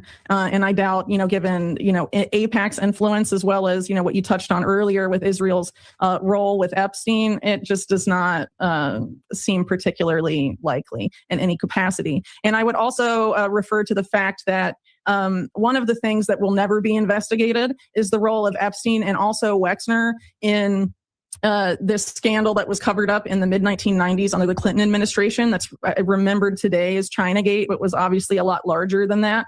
It was a smuggling operation that utilized Southern Air Transport, which you'll remember as the CIA front that was used to smuggle drugs and weapons during the Iran-Contra era. After the Iran-Contra era, the Iran-Contra crowd utilized the same network again to facilitate Chinagate, and they used Southern Air Transport, which came into direct connection to be dominant in that same period of time, was dominated by Leslie Wexner and Jeffrey Epstein. And now we're seeing, we knew that Bill Clinton obviously had connections with Jeffrey Epstein. Now we're seeing Les Wexner also had some type of financial ties and connection to both of the Clintons, to Bill Clinton and to Hillary Clinton. So you see what I'm saying? You see how these people, these billionaires, the Epstein class, you see how they don't have this partisan line? You see how they're not like, I am not going to work with someone who's a part of this political party. You see how they do that? Because they have class solidarity. Money talks. The one thing they all have in common is that they want to protect their wealth, even if that means taking from yours or your potential wealth. And they had it relocated not that far from New Albany, Ohio, just to run their cargo, ostensibly for the limited, from the Rickenbacker Airport in Ohio to Hong Kong. And people like Ohio's Inspector General called it the Mayor Lansky route because he argued they were affiliated with the mob. And Columbus PD, just a few years prior, had produced a document linking Leslie Wexner to the mob and his network in the murder of the lawyer for the limited, Arthur Shapiro. Global criminal network. Leslie Wexner having ties to the mob. And in that document, they detailed extensive ties of Wexner to organized crime affiliates. And as I noted in my book, citing Catherine Austin Fitts, she was at an event and overheard a government official say that Leslie Wexner was one of the main launderers for organized crime cash flows in the United States. And this is something, as I've detailed in my book, that Epstein was very involved with this network that involves organized crime and intelligence, specifically in allowing them to illicitly move funds and in money laundering. And so, arguably Epstein was a front for that for Leslie Wexner. And this is stuff that they absolutely will, they just can't touch with a 10-foot pole without massive reverberations, for the national security state of the U.S., which has been beholden to this, shadow government of sorts in which Epstein operated, but he was a middleman for it. Puppet. So again, Jeffrey Epstein, not at the top of the pyramid. As Whitney says, he was a middleman for it. And you see Les Wexner having mob ties. It's so funny. You'll see all these documentaries that are on Netflix that talks about the takedown of the 5 families, the takedown of the Philly mob, the takedown of the da-da-da. The mob is still alive and well. You just don't hear about them anymore.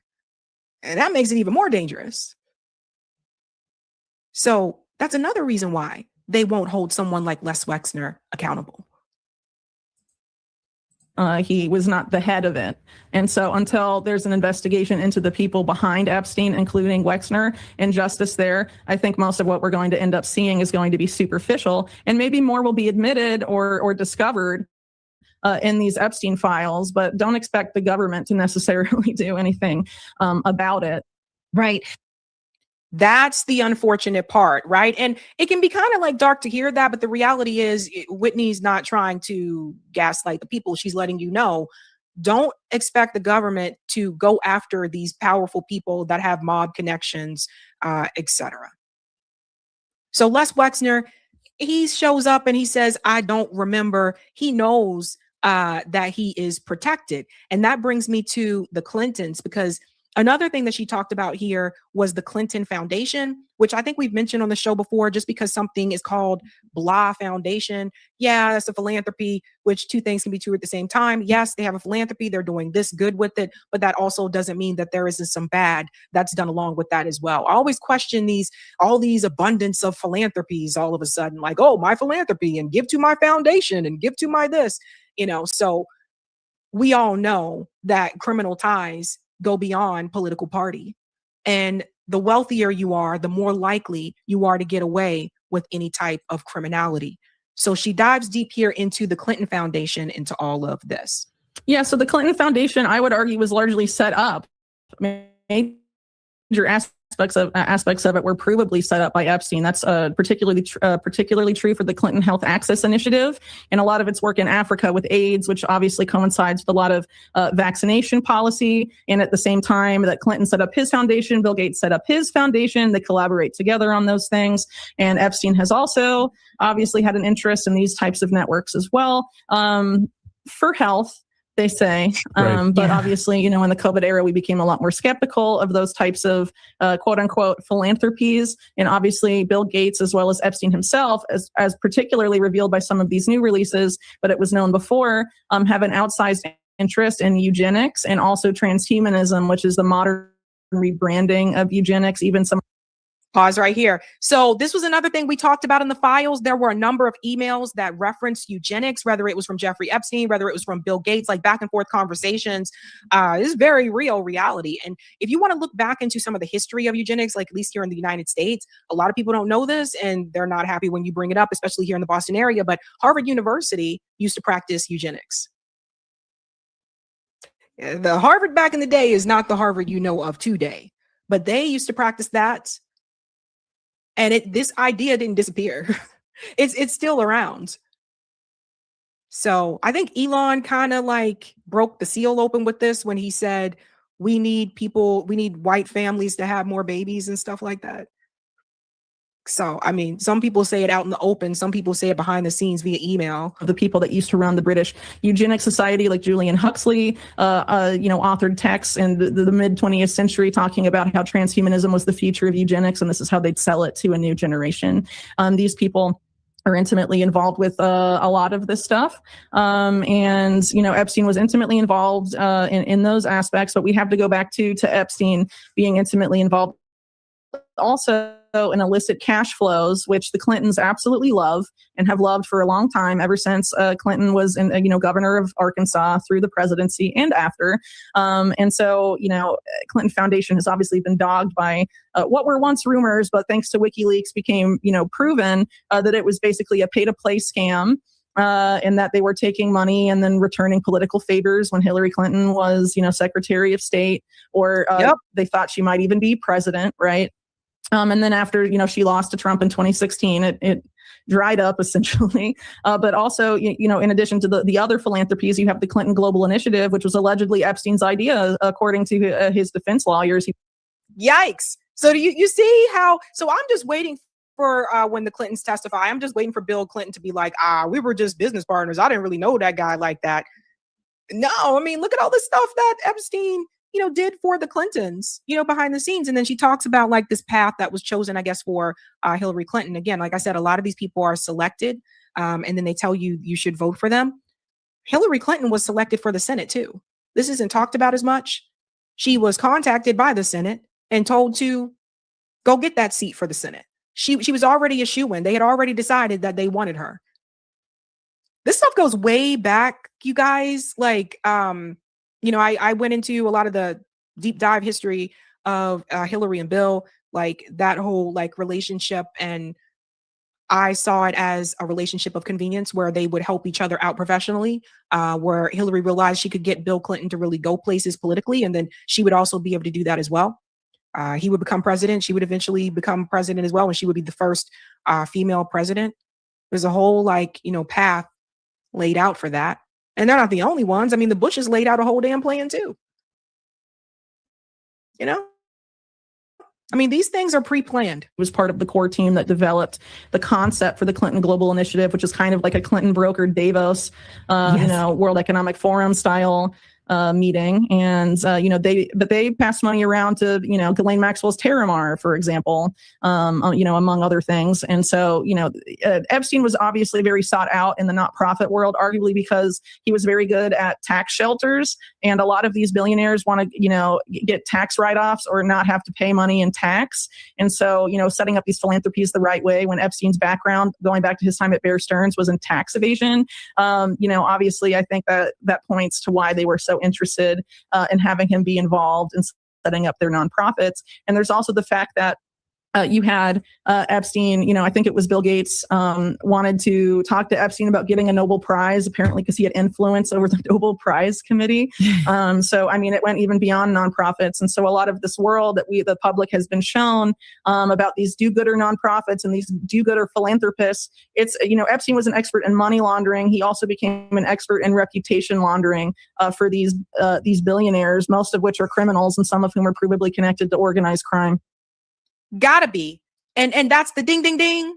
Gotta be. Because again, when we talk about how people accumulate wealth, some people inherit that wealth. So some people that are billionaires, they inherited from their parents. But the ones that were not, people did some things to get that type of money. It's not easy to become a billionaire.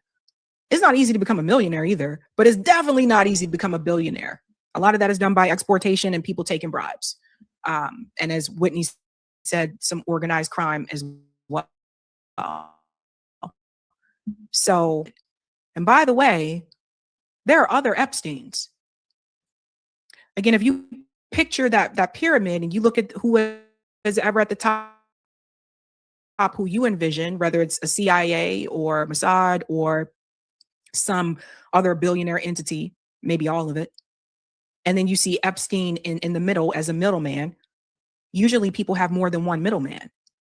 So I've always believed that there are multiple Epsteins. And so just because they got rid of one of them doesn't mean the other ones aren't still there. Money and power really do run the world. Some people started looking into the Clintons like a long time ago, but it's not just them, right? Let's get into the next part here where she brings up the Rothschilds. So again, if we're talking about who is above Epstein, I think that's really important. We need to focus more on that. But ultimately, what's going on in this case is you have Epstein fronting for a broader network. And so keeping the focus on Epstein, it's important, obviously, to understand what he was doing, but we have to understand too, and what I've endeavored to show is that he was fronting for a larger group that still very much have their claws over the U.S. government.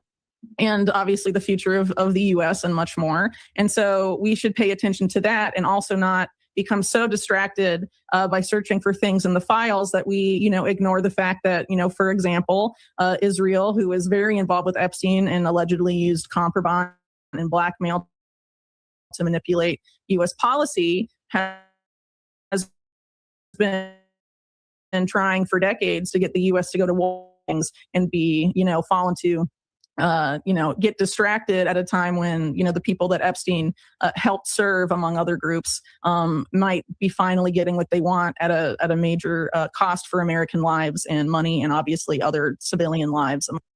I think that's so important that she brought it back to that point, right? That Epstein's job may be done. Again, we don't know if I don't know if Epstein is dead or alive. And I'll stand on that. I don't know. I can't say positively I know that he is. And I don't think a lot of you can either. But anyway, his job is done. But other people are still out there doing those jobs. If they weren't, then you wouldn't still have people being trafficked today. Right. And then on top of that, she brings it back to the geopolitics of it all. The people that Epstein was doing work for, whether it was Ud Barak, whether it was other people in Israel, let's all remember, they're still very much running the show on foreign policy. They're still running the show with the Christian churches in America by bringing those pastors over to Israel to send them back to the U.S. to brainwash the congregation. It looks like Israel is getting what they want in so many respects because the U.S. is moving more and more ships over towards Iran.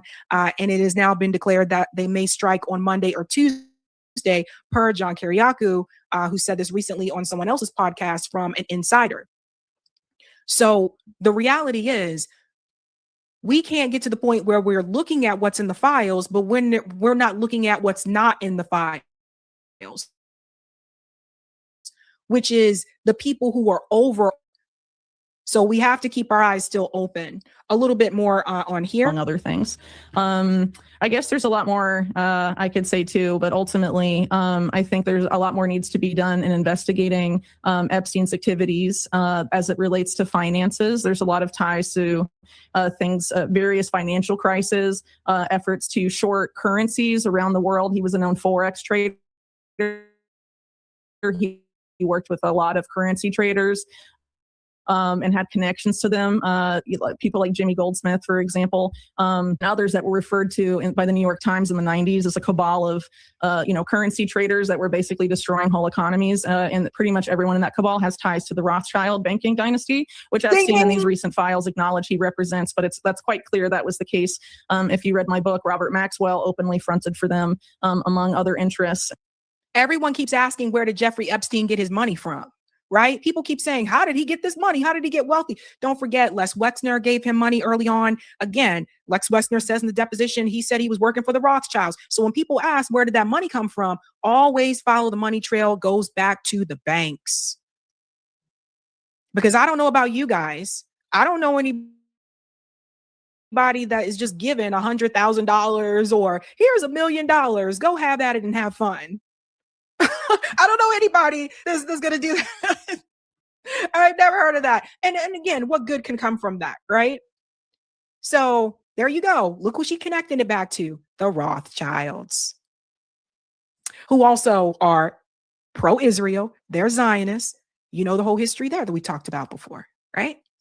And so if we don't follow these threads, as I've, been saying, away from Epstein and higher up, he was being puppeteered by people, and he was obviously of use to them. I think the narrative that Epstein was an idiot and all of this, maybe he didn't use good grammar in emails, but he was obviously sought out for his abilities in, illicit finance and smuggling, among other things.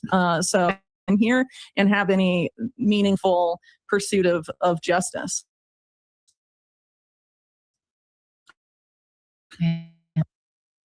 So again, some people have been making fun of those emails. They're like, dude, this guy's grammar. But listen, you don't have to have proper grammar to count money, right? You don't have to have proper grammar to count money. So it's just, I don't know. Your grammar doesn't have to be great, but if your math skills are on par, you can kind of, do what you want to do here. And people just kind of say, okay, well, they can count. But she mentioned like the money laundering and all of those things. And I think this is just really important for people to see, because at the end of the day, some of the things that she points out, it was the same thing I said about the Diddy situation. Everybody was like, did he do it? Did he not? Did he? Right? But people weren't willing to look at Clive Davis.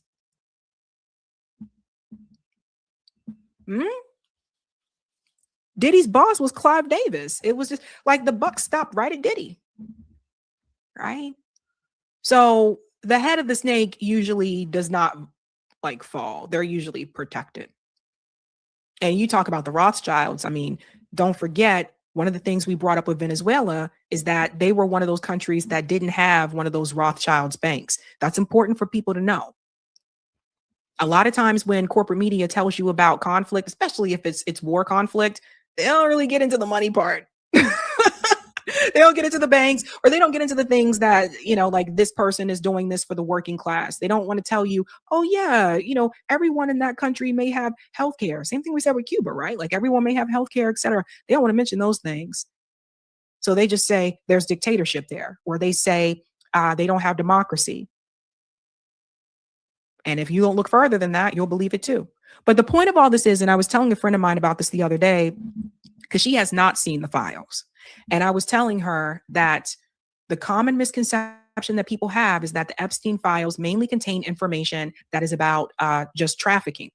There's information in there about that, but there's also information in there about eugenics, cannibalism, banking, right? Like rituals. Like there's a lot of different things that are in there. And I feel like those pieces that I just told you about, corporate media is not touching at all. Corporate media isn't really talking about like, oh, let's get into the money laundering. Let's get into what everything that Whitney just told you right there. And that's not even half of it. They're not talking about those things. So when she says those things or anyone says it, corporate media will say, well, that person is a conspiracy theorist. But again, like I say, define it, define conspiracy. And what is the conspiracy? Because technically a conspiracy is anything the establishment says, doesn't go with the approved narrative. I thought that this was funny. It's Sunday. We got to get a kick out of something, right? Someone made this and you guys have got to see this. Hello, Donald. Come and play with us, Donald. Look, we have a friend for you.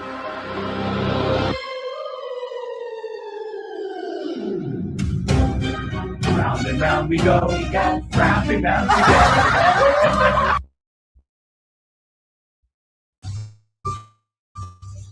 Eerie, right? Isn't it weird? It's some scary shit.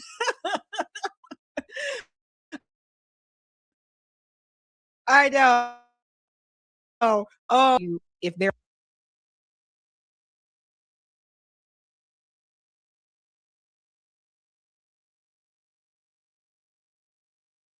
Content warning. This video is about a sensitive topic.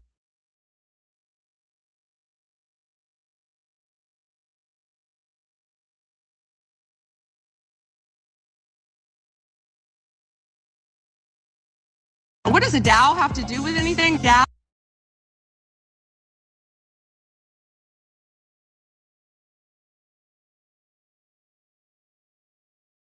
Content warning. This video is about a sensitive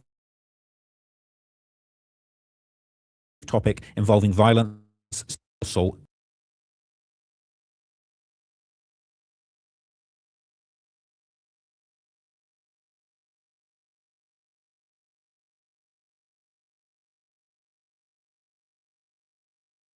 with YouTube's guidelines. The aim of this video is to provide informative, factual journalism on tragic events in the public interest that does not dismiss its seriousness. All clips shown are under the doctrine of fair use for news reporting and analysis, and some points made in this video are simply opinions and theories. I'm not responsible for third-party information, and this video is being made purely for artistic, educational, documentary, and scientific purposes.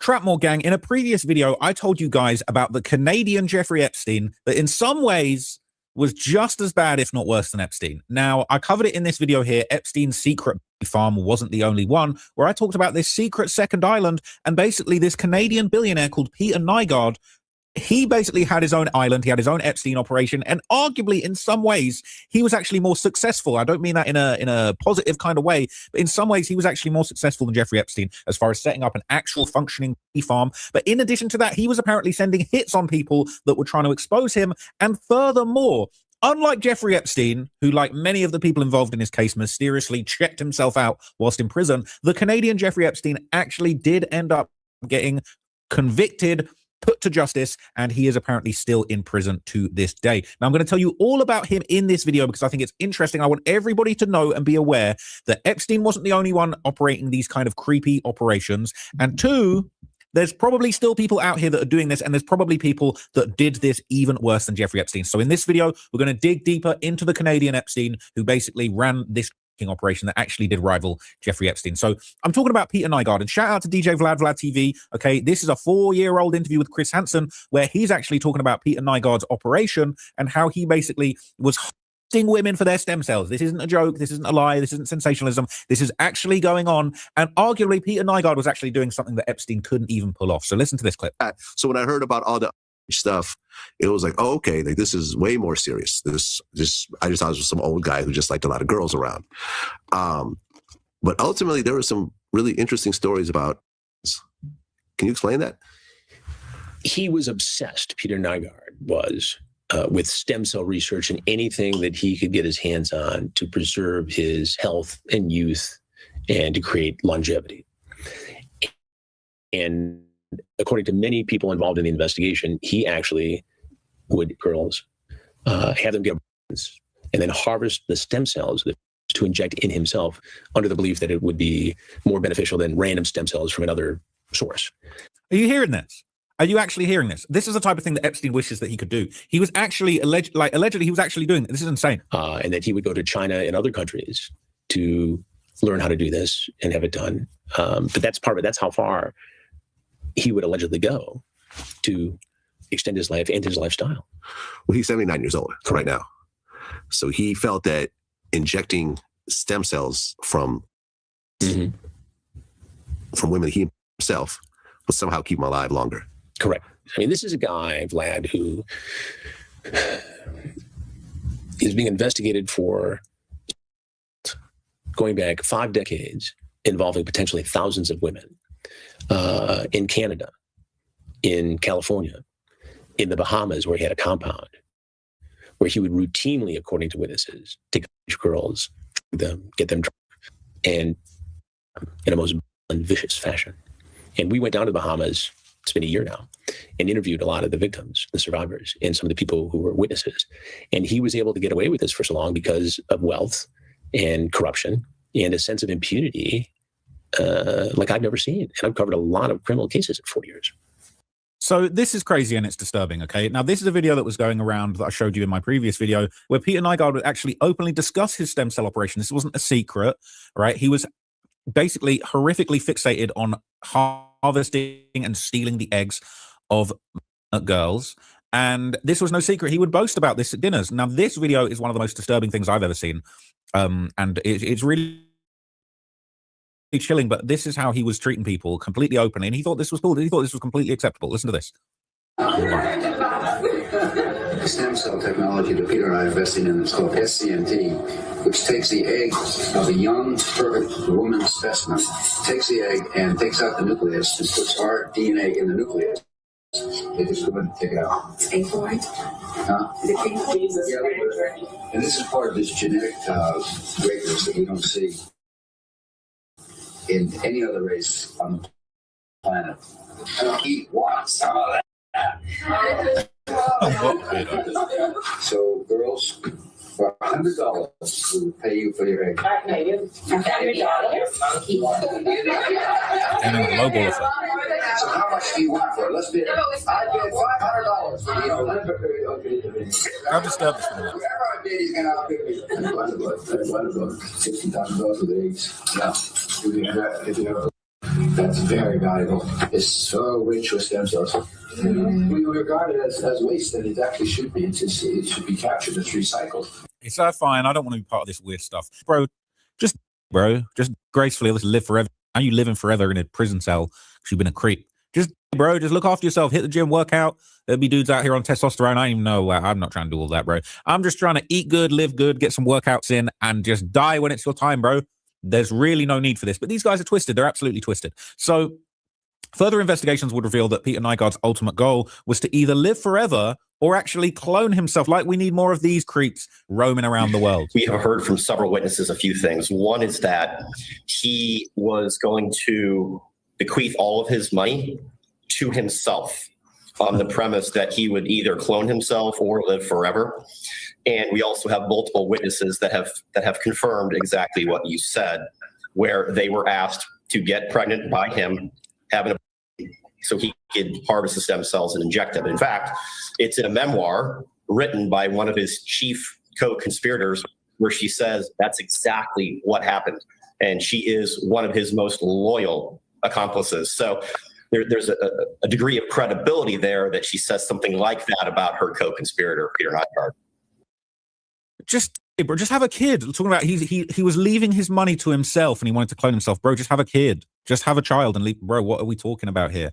Now, before Peter Nygard expanded his empire to the Bahamas, he was allegedly committing similar crimes back in mainland Canada, and it would unfortunately or fortunately catch up with him in the end. Listen to this. I was very excited to be with a Canadian designer in Winnipeg doing what I thought was going to be a really exciting next chapter in my career, in my life. She says a friend who happened to be a Nygard relative picked her up at the airport and drove to a company warehouse, which also contained offices for Nygard and some employees. There was a separate space for this apartment used by Nygard.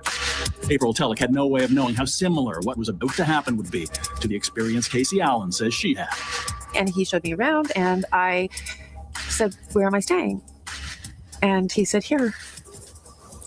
And it turned out it was with him. And he said, well, what did you think was going to happen? And I said, I thought I was coming for work. It was pretty obvious to me at that point that he was expecting more. And I said, I am not going to sleep with you tonight. I will not sleep with you tomorrow. That is never going to happen. But she says Nygaard wouldn't take no for an answer. And he said, I can't let you go. And I said, what do you mean? And he said, I can't risk you telling somebody. I was terrified of him. So this guy's in women, all right? There's no other way of putting this. I can't let you go. I can't risk you telling, bro, you are despicable. It's just so sad. It's such a sad account. And it's just disgusting that men just think because they're billionaires, because they've got unlimited wealth, because they're successful, they're trying to live forever, they can do this to people. It's just absolutely disgusting. Alex says Peter Nygaard held her against her will and assaulted her. At different times, she said it could have been for 2 or 3 days. But then while it went on, she saw just one other person, a man who brought some food, and the apartment door was always locked. According to April, while Nygaard was asleep, she went to the bathroom inside the apartment and was able to call another Winnipeg friend, who also happened to be a Nygaard relative. He said he would come to get her in his truck. Later, incredibly, she says she found the key to the door. And I looked up and I saw the key in the lock of the wood door. And I've held on to this thought for all these years that it was the guy who came in with the food and that he heard me or he felt that I needed help. And he put the key there. I don't know for sure. I don't know. But the key was there. Nygaard was still asleep when she was picked up outside. Then she called her mother in Vancouver, who had already reported her missing to the RCMP. They sent the Winnipeg police to check on her, but she says she was afraid to talk about what had happened. Did you tell your parents all of it? I didn't tell my parents. It's just so sad, all right? And while this is going on, okay, while this guy's being such a disgusting beast, he's getting praised and he's linking up with some of the most successful people in the entertainment industry. His influence was so vast that he would host some of the world's most recognizable figures. And one of the people that has been exposed recently as being a friend of the creeps, you know, your Harvey Weinsteins, your Jeffrey Epsteins, is Oprah. Okay, they linked up. Imagine climbing over a cliff to get to your bed. The next home on our tour is one of the world's largest and most unusual. It's twice as big as computer billionaire Bill Gates' home. Well, now. And Christy guarantees that we've never seen anything like it before. Take a look. From a boat, it looks fabulously exotic. And from the... So Oprah's really out here doing infomercials for Peter Nygaard's Epstein Island competitor. It's better. I'm not going to lie, it's better than Epstein's Island. And Oprah, she makes it look beautiful. Well, it seems even more so, filled with temples, fountains, even rare birds. One of the world's largest homes. This tropical fantasy took 10 years and over $30 million to build. This is the owner, Canadian mogul Peter Nygaard, whose mega successful company makes women's clothing sold everywhere from Saks to Sears. It's like a personal resort. It's big. It's about 150,000 square feet. In fact, Peter's home is so big that guests need electric cars to move around the compound's 4 acres. You're going to drive into your house? We're going to driving into your house. Peter designed the place himself, ensuring that each of the 20 bedrooms has magnificent views. Each room has a name and a personality. This one is called Cliffhanger, built so it literally dangles over the sea. Come on, this is truly Robinson Crusoe. My gosh. Watch how it rocks. This is the ultimate waterbed. Yeah. Peter says he built his home to go back to nature, and so he used native materials everywhere, from this shell sink to this wooden tub. Naturally, Peter entertains constantly here, making sure his guests enjoy every luxury from indoor-outdoor pool to full-size tennis courts. Visitors include Sean Connery, Michael Jackson, and his favorite, George Bush. Peter says... How many times are we going to see George Bush Sr. involved, man? He was involved in that scandal in the 80s. They were saying he was to do with it. Epstein, he's on this island. George Bush Sr. on all the islands, gang. On all the islands. Sean Connery, all right. Michael Jackson. Yeah, it tracks. His greatest pleasure now is improving his fantasy home. 150,000 square feet. That is a lot. Can I tell you, he loves spending money. And the next thing he's going to do is build a huge lagoon that you dive into, swim to a cave, and you'll find a disco and a wet bar. Is that cool or what? I just said to Chrissy, I am not living large enough, I reckon. Thank you so much, Chrissy. Oprah needs to get herself an island, man. That's the only conclusion of that story. But okay. So now we get to the 2000s, right? And in the Bahamas, that's when Nygaard was basically operating with near total impunity. He was allegedly leveraging his relationship with the prime minister there to actually protect and hide his trafficking ring that he was running. This is insane. Their relationship goes back at least as far as this letter from 1992, obtained by the Fifth Estate, sent by Nygaard to Christie when the future prime minister was still a cabinet minister. In the letter, Nygaard reminds him of the tens of thousands of dollars he's donated and asks for help with some housekeeping issues, including the recurring request to expand his waterfront property onto Bahamian Crown land. The whole world is based on one hand helping the other, Nygaard writes. Hi, this is Perry Christie. How are you? In 2011, Perry Christie was again running to be prime minister. Peter Nygaard at his side. Nygaard went to Las Vegas with some of the girls and Perry Christie. This was a photo from one of their dinners. You have Nygaard, Perry Christie, and then all the way to the right, she has like a wad of cash stuffed in her bra. For whatever reason, she has the cash in her bra. Tomorrow, when I'm sworn in as the Prime Minister of the Bahamas, all of you ought to take pride and credit for placing me in that position. Yeah. When Christie won, Nygaard claimed the credit. Victory, victory, yes! We took our country back! Isn't that wonderful? We won.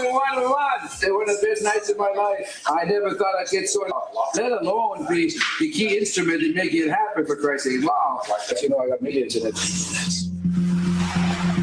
And days later, Nygaard welcomed the victorious government ministers he had backed to Nygaard Cave.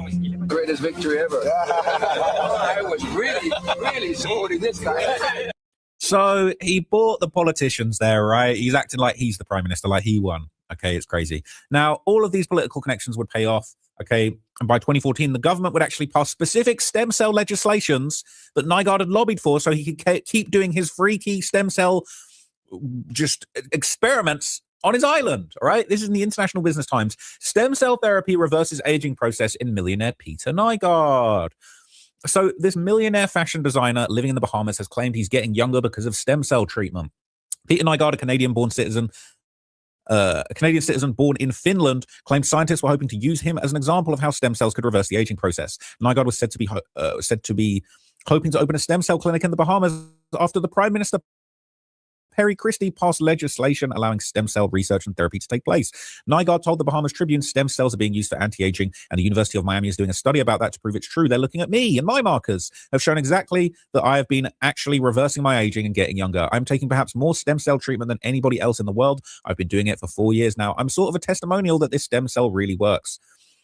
The founder and chairman of Nygaard International is assessing possible locations in the Bahamas where he can build his stem cell clinic, estimated to cost around $50 million. Nygaard said his interest in stem cell research arose after his mother became seriously ill. He told Freeport News, I started stem cells when I wanted to find a cure for my mother, who I loved very much, and Western medicine was not able to cure her. If I had discovered stem cells a year before, I think she would still be here with me. Nygaard is hoping to build his clinic on the islands of Freeport and Grand Bahama. If we can perhaps find suitable areas and make suitable deals, then that can be a major contribution, and this might be what Grand Bahama is looking for. He's gonna drop the bag. Okay. Now, it was during this period that Nygaard would openly discuss his ambitions, frequently detailing his controversial experiments that he was doing with stem cells and just praising these.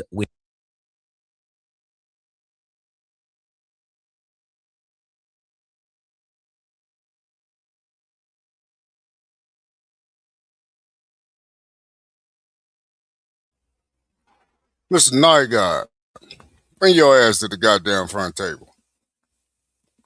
Yeah. Sit your punk ass down somewhere.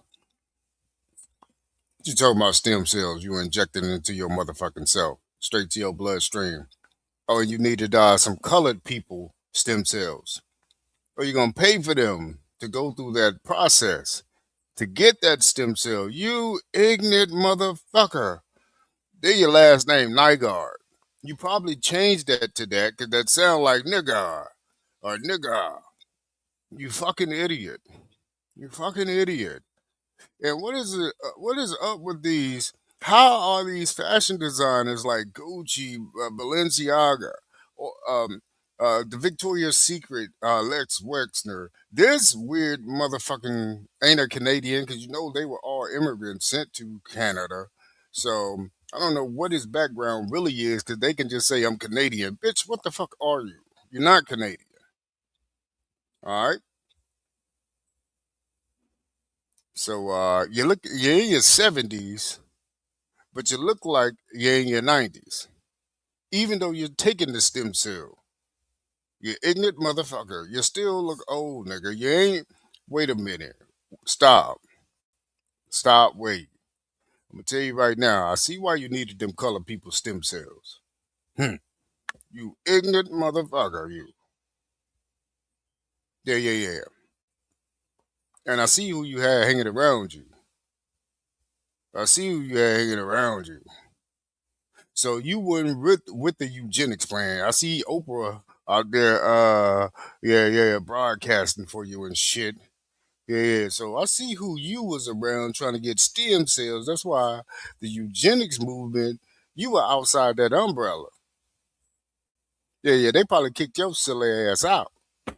Nigga, didn't we say you can't cheat and use their genes to better our gene? No, he cheated, huh? Yeah. That's why he really in jail, because he was really fucking with black folk, huh? He was fucking with them colored women, huh? Yeah. Them island colored women, huh? You ignorant motherfucker. No, they said, nah, nigga, you going to jail for that. Even though you still on our team, we sending your little silly ass to jail. We said don't use their genes. Yeah. No, they all using our genes. Yeah. It's different sex to this shit. Yeah. You got the even more crazier than the last crazier gang. Yeah, who's the craziest of the craziest gangs running the motherfucking United States, right? These motherfuckers are sicko idiots. I mean, whatever you thinking, you ain't thought hard enough on what the fuck they thinking. Matter of fact, you don't even want to think what they thinking, because they ain't thinking. These motherfuckers are, I don't know what the fuck is going on with their dendrites. Their dendrites ain't pumping their electricity to the right motherfucking other dendrite. Something is going the fuck on. Their electricity pulse is not pulsing correctly. The frequency is the fuck off. What are you doing out here? What even made you get to stem cell injections? You fucking idiot. Now you're in jail. I wonder what the fuck is doing to you. You're probably in there being a woman. You done shot so many stem cells in your silly ass. Boy, you ain't a goddamn baby. You ignorant son of a bitch.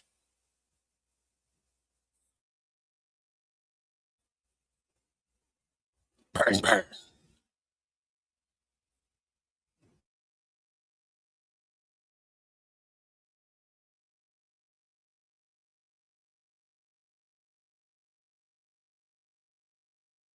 Where he can build his stem cell clinic, estimated to cost around $50 million. Nygaard said his interest in stem cells when I wanted to find a cure for my mother, who I love very much, and Western medicine was not able to cure her. If I had discovered stem cells a year before, I think she would still be here with me. Nygaard is hoping to build his clinic on the islands of Freeport and Grand Bahama. If we can perhaps find suitable areas and make suitable deals, then that can be a major contribution, and this might be what Grand Bahama is looking for.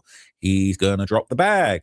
Okay. Now, it was during this period that Nygaard would openly discuss his ambitions, frequently detailing his controversial experiments that he was doing with stem cells and just praising these weird little approaches. I don't have a problem with stem cell therapy. I actually think it could be quite good, but the way he was going about it, harvesting people, imprisoning people against their will to try and breed them and breed stem cells out of them, is disgusting. Okay, but let's hear what he said. Well, I'm most passionate really about the most powerful of stem cells, which is embryonic stem cell. That is the stem cell that we're born with. And I now have broken through. It's called SCNT. It was announced all over the news. And I broke through taking my old skin cell. I took a woman's egg, took her DNA out of it, put my DNA into it, and grew it in vitro and developed my own stem cell lines. Wow. I'm the only guy in the world today who has me in a petri dish before I was born.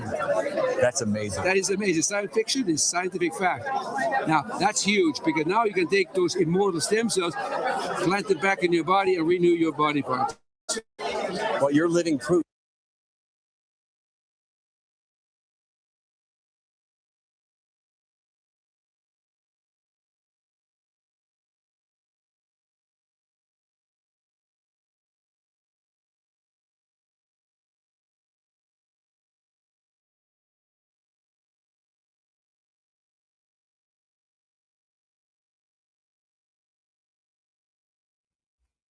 And why is this silly ass interviewer seconding the shit? The motherfucker looks 79. However the fuck old he was, he looked 79 right there, motherfucker. No, nigga. The shit is not working. See, this is when being honest probably get you smited, but yeah, I see you part of that squad as well, too. See, this is what I'm saying. This is still propaganda to me. Now, again, mind you, why are these old freaky ass bike peddlers and I would say take advantage of all types of humans or beings in this matter? Why are they always looking like old, decrepit, fucking Europeans? What the fuck is going on here? And why are they all designers taking advantage of? You know why? What do designers need? They need these runway models. I got a background in it, so I've been backstage with all this shit going on. So I know what you up to when you got a sinister mind like these cats. And they making billions off of these clothing lines to be able to run governments. Yeah, what the fuck is going on? These are gangs, man. And I'm telling you, that number one winner right now, panties in a bra. That goddamn Victoria's Secret. This motherfucker is a fucking bipolar gangster. This Les Wexner. This man, this shit is bananas. And all of these great designers, look at the background. They mobsters. What the fuck is going on here? We got designers running the motherfucking government who are also in turn doing the Mann Act on site, trafficking and shit. We talking about major designer labels. You know what? Yeah. That's where we at right now in life. Yeah. If we don't take this shit back over,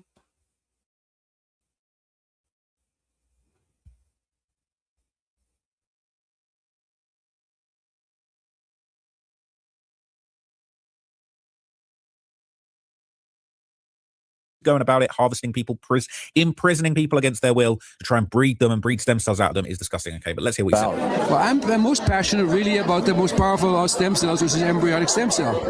That is the stem cell that we're born with. And I now have broken through. It's called SCNT. It was announced all over the news. And I broke through taking my old skin cell.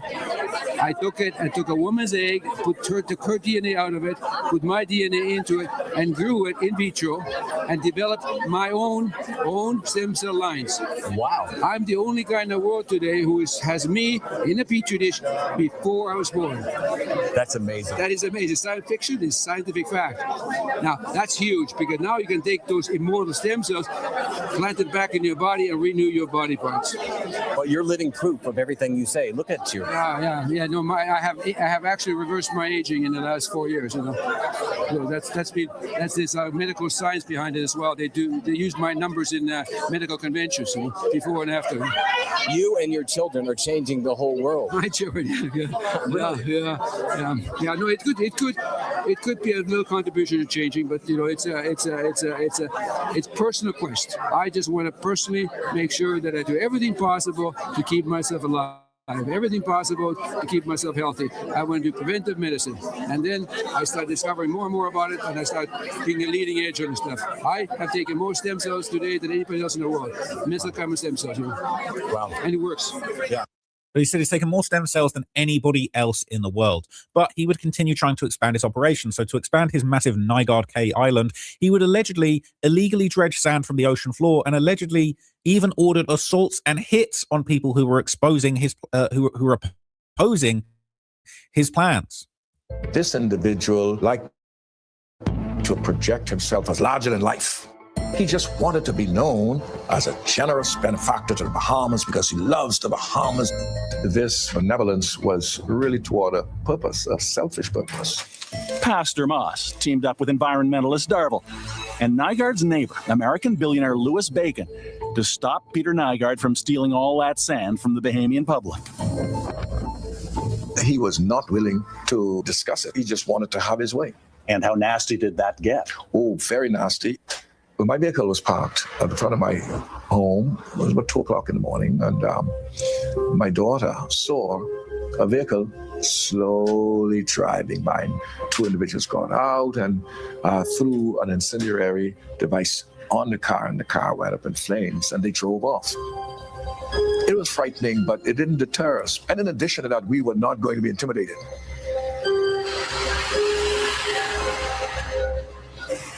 That was attacked from Jaws Beach by about 9 men, and I escaped with my life.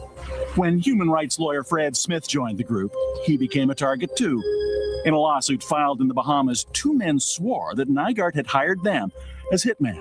It got nasty enough for Mr. Nygaard, according to our allegations, to hire very dangerous men to kill us. But those sworn statements were never proven in court, and Nygaard denies it all. They spent years allowing him to do whatever he wanted to do. They were giving him a get-out-of-jail-free card. So he was putting hits on people. He was having cars blown up like Diddy. It is absolutely wild. Now, interestingly enough, okay, because of his extreme wealth and his high-level connections, apparently even police reports that were filed against him were basically routinely ignored or buried. They basically would not listen. They didn't care. He was out here putting hits on and nobody did a thing. Over the years, Rashette Ross had become a close Nygaard confidant, with duties well beyond her job as his massage therapist. I have dropped monies to political members in reference to this. So you've delivered money to politicians? Yes, sir, I have. And she says it wasn't only politicians who got envelopes of cash. Senior police officers did too.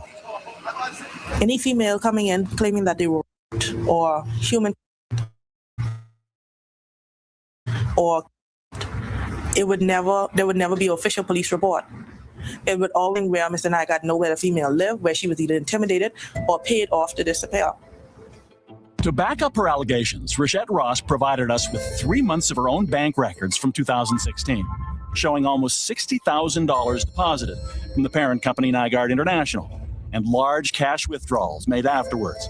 She says the accountant funneled money through her when Nygaard was out of the country, so she could make the payments for him. And the Fifth Estate has spoken to 3 additional sources who witnessed both politicians and police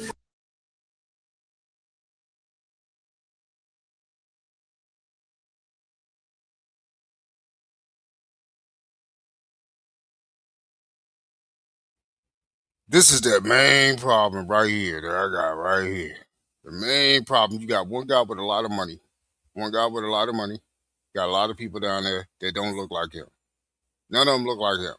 One guy with a lot of money comes to an island, buys up half the motherfucking island, builds a motherfucking an escape room if you can on the motherfucking island. You don't know where the fuck you at in this big ass goddamn maze house. Yeah.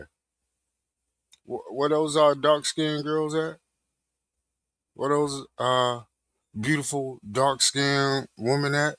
So you got one guy come down there with a little money, fucking run the whole world from down there. Run his whole world from down there with a little money, and he even hired some of your same people as hitman on your same people. So are we gonna let this shit be redundant? Or are you gonna say no? Say no to drugs. Know what the drug is now. Know what the drug is now. On my Omar, know what the drug is now. On my 3 times. Not finesse 2 times it. Yeah, on my 3 times. On my Omar. Anywho. Bang, bang. You just better know. Shit, you gotta be the snake in the grass. You just better know. You just better know.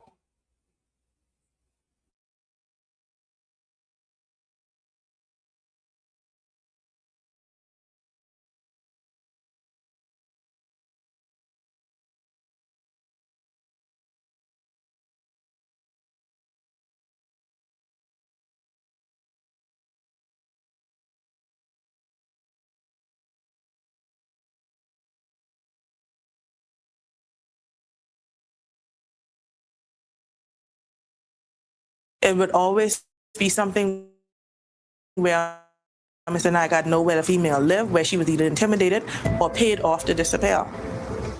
To back up her allegations, Rachette Ross provided us with 3 months of her own bank records from 2016, showing almost $60,000 deposited from the parent company Nygaard International.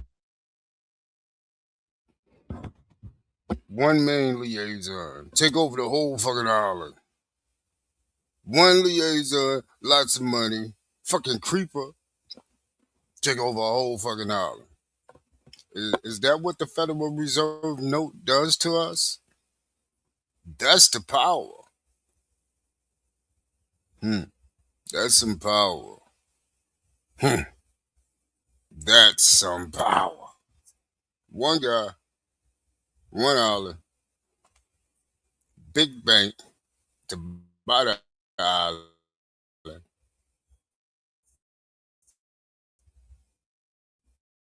Comes down, rush, quiet. Bang, bang, the whole population out.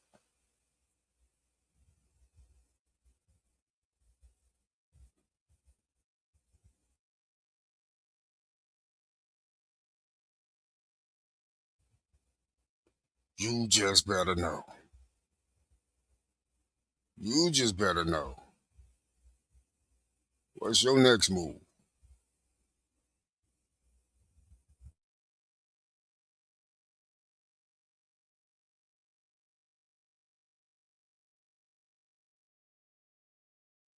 Or there would never be an official police report. It would always be something where Mr. Nygaard know where the female lived, where she was either intimidated or paid off to disappear. To back up her allegations, Rachette Ross provided us with 3 months of her own bank records from 2016, showing almost $60,000 deposited from the parent company Nygaard International and large cash withdrawals made afterwards. She says the accountant funneled money through her when Nygaard was out of the country, so she could make the payments for him.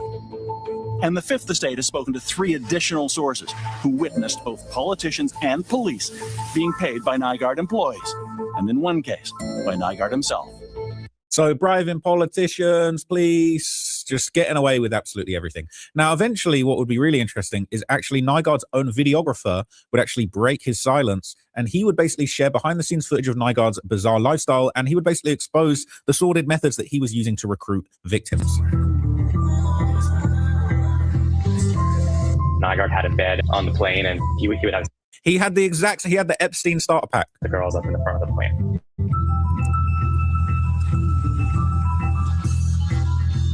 This video was taken on Nygaard's airplane in 2012. She's the girl who... I saw her at a pamper party, I think it was the first time. She just became one of the girlfriends. They were around when Nygaard needed sex, and they would accompany Nygaard to dinner. They would be paraded in during the meetings. Nygaard would call them the girlfriends. This is in London. Here, Nygaard is in the athletes' village at the 2012 Olympics. But just to be here, Olympics, and to be running, good for you. That's just, that's amazing. And that's 16 yet. So you He finds out during this conversation that she is 16 years old. Get a feed in a cell number or something, yeah. There's 2 phone numbers. I don't want to lose her now they found her. Part of what educates this is, you know, in the past, girls have said, I found somebody else so that I don't have to sleep with Nygaard tonight.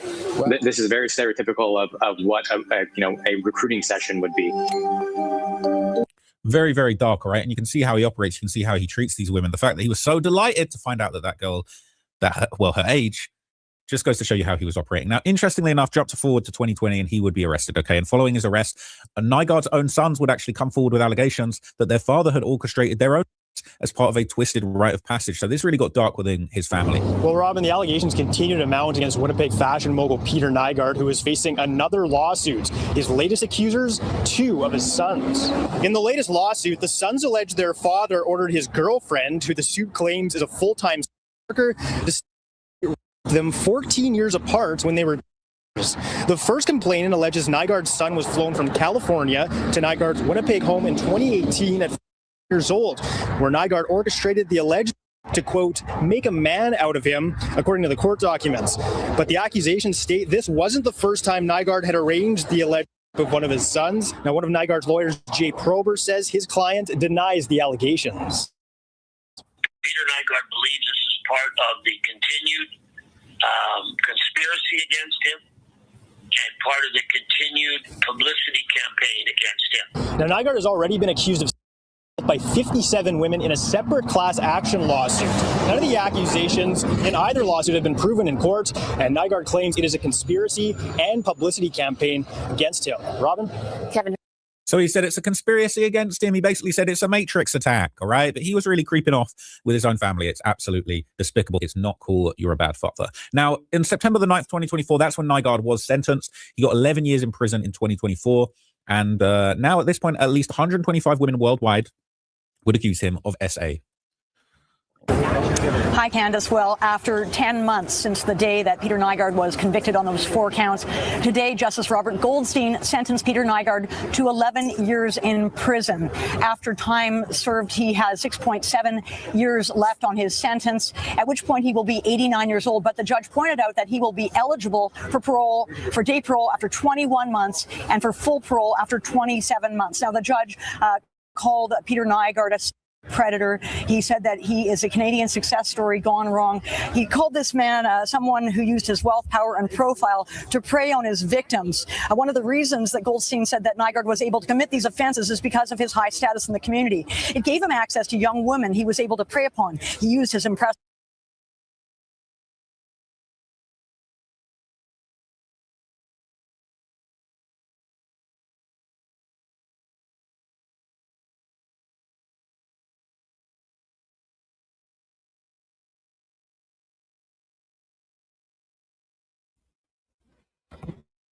Bang, bang, with your little and big eye ass. And you still look old. Yeah. You still look old. You culture vulture you. Why couldn't you start that lineage of clothing overseas, huh? You culture, what are you doing down there? Getting stem cells, nigga. Now, what I would like to know is, how did you get those stem cells? Why are we not getting the how? It had to be some creepy, salacious, something unfathomable, that you're thinking of to be able to get the stem cells from these women, the grooming that you have to do over time. Yo, we don't even want to know what kind of skeletons hid in your closet. And I mean that not on no pun shit. I mean that literally. What the fuck is hid on that island of his? Like, what the fuck is going on with these designer creeps?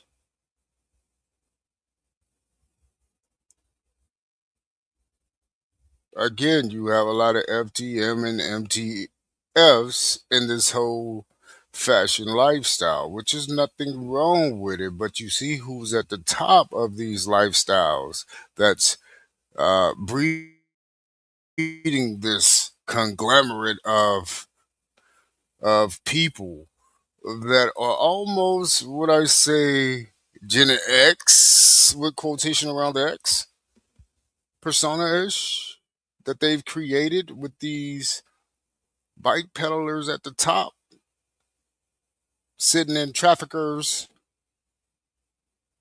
running the top. I mean, really billion-dollar brand. Talking Victoria's Secret. Not even ran by a woman.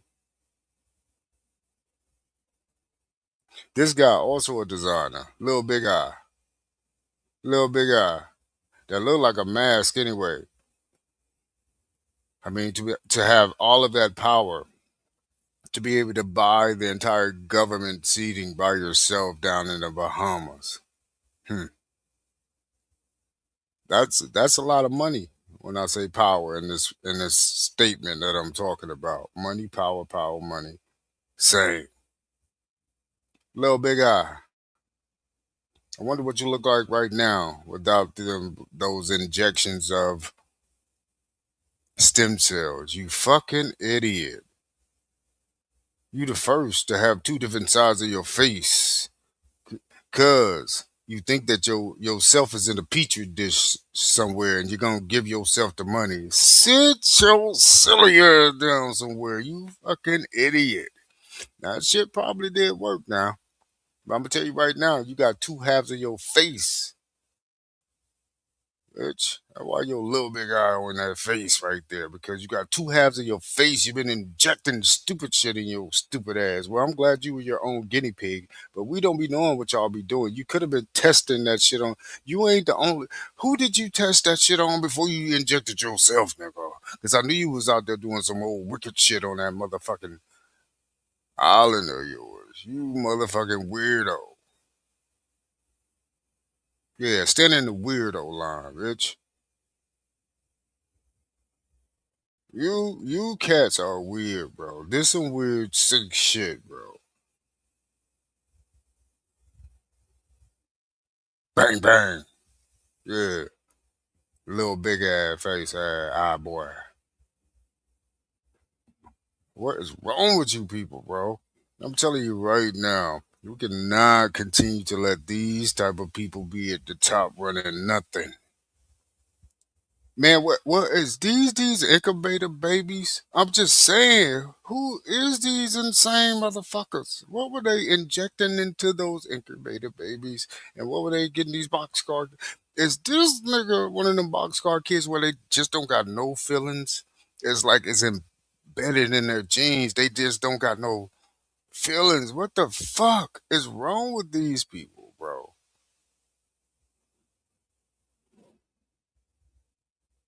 Little big ass eye.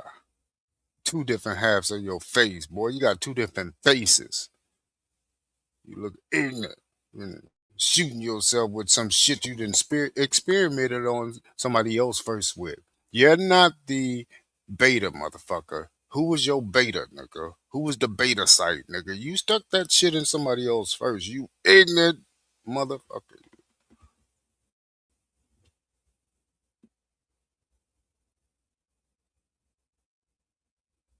You still looked your age, you dumbass.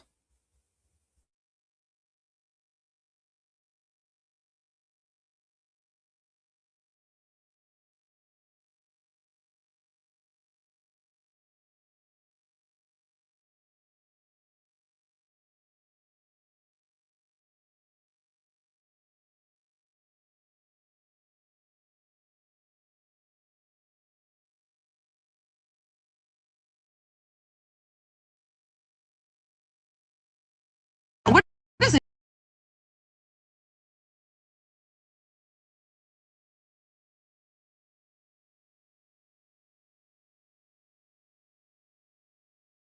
What does a Dow have to do with anything? Dow has shattered $50,000.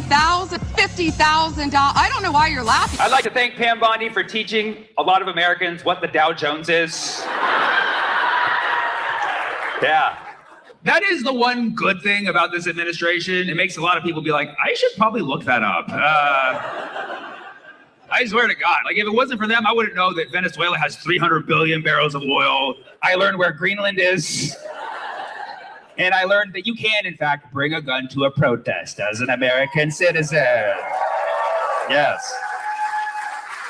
And I learned all that in the last 2 weeks, okay? I'm learning rapidly, okay?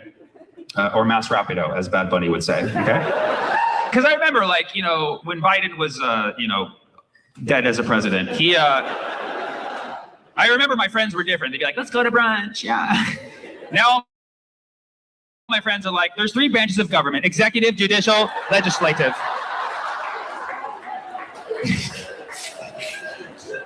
It's crazy. It's crazy how much we've learned from this administration indirectly. But yeah, Pam Bondi. I always try to take the high road whenever I talk shit about someone, okay? And try not to use crass words or low blows, because it's more important to really say what you're feeling on the highest level, you know, and really just like speak the truth, but also, you know, be respectful. And so all that said, the best I can do is Pam Bondi's a because prove me wrong, you know. Pam out here making us rethink the term Karen, you know what I mean? Pam is a way better term than Karen. Karen's too many syllables. You feel like she's a Pam, she's a total Pam. Pam is somebody who would lie to you and then deflect by talking about the stock market. Pam is someone who would cheat on her husband with Jim from The Office. You know what I'm saying? If you're in here and your name's Pamela, it's not too late to go back to Pamela, okay?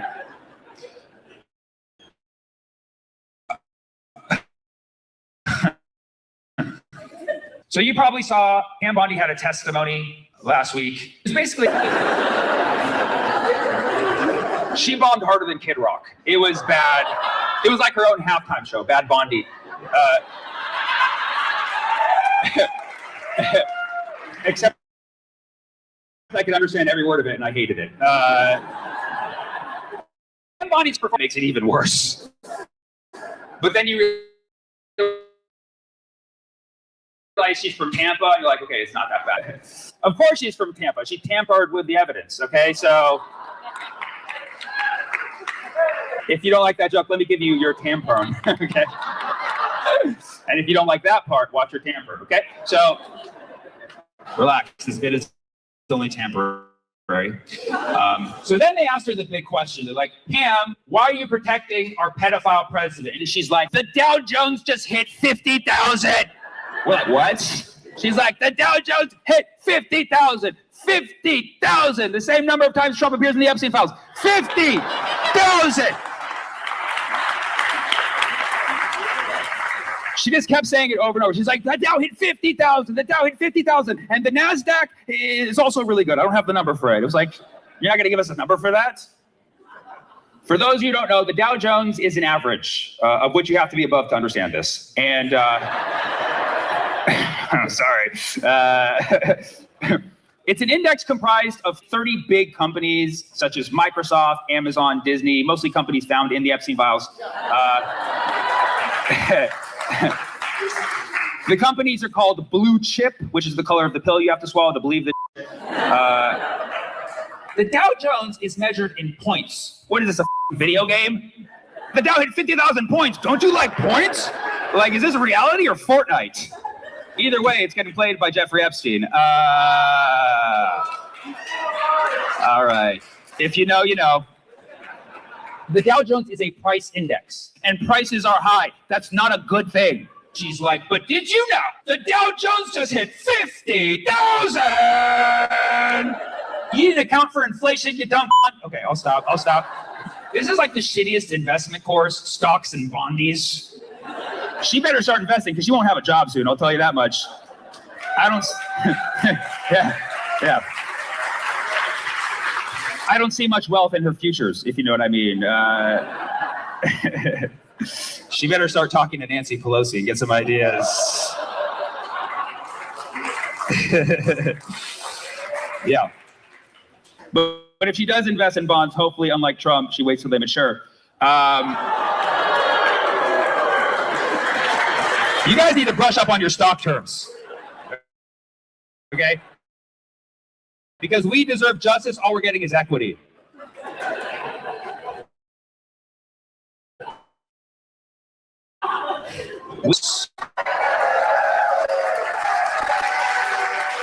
Release the files, not this initial public offering, IPO. Release the files.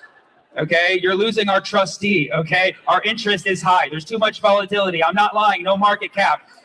I'm just saying, as long as we don't have the information and the government can pull this on us and they're obsessed with greed and capitalism, it's always going to be like Stranger Things. We're living in the upside down.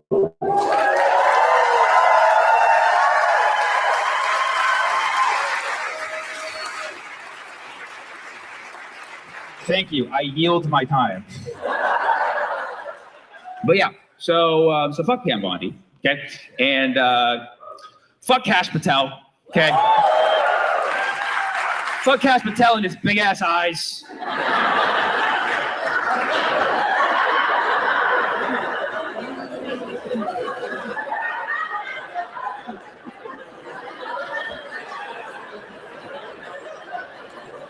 It's crazy to me that Kash Patel is anti-woke. Those eyes are woke as fuck, dude.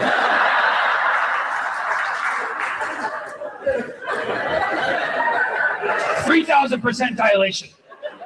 You could never know if he's in trouble. You'd be like, blink twice if you're in trouble. He'd be like,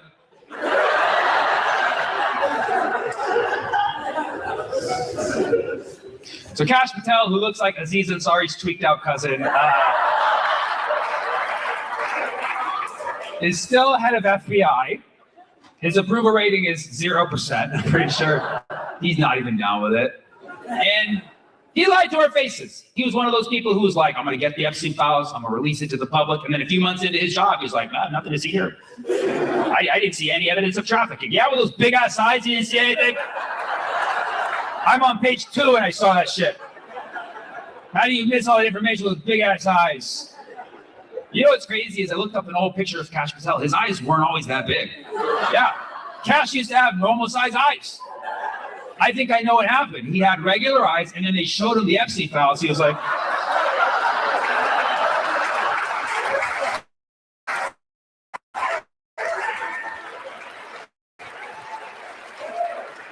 try to remain calm, try to remain calm. They're like, can you keep a secret, big guy? He's like, I'll see you in Valhalla.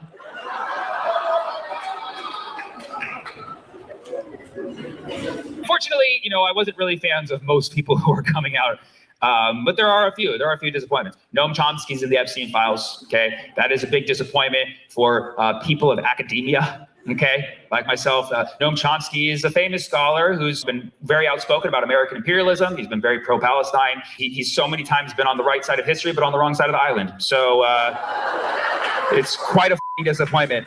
Now, we don't have all the information about what Noam Chomsky was doing there, but it does not look good from what we have, okay? But we don't have 100% conclusive evidence, so we don't know. Maybe Jeffrey Epstein just had him there to talk. I don't know, okay? But I don't know why you would want to invite Noam Chomsky to a party. I don't think anybody does that.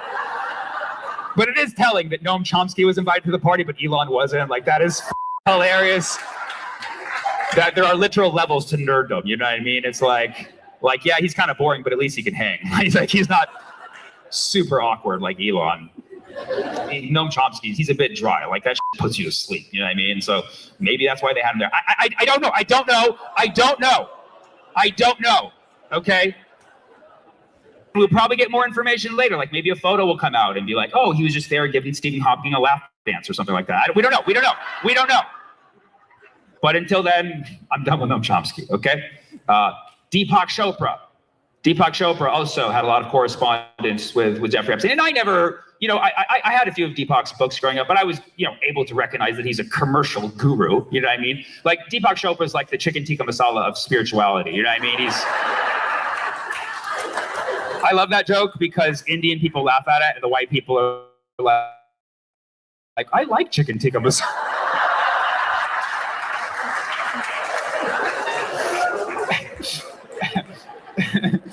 Tasty.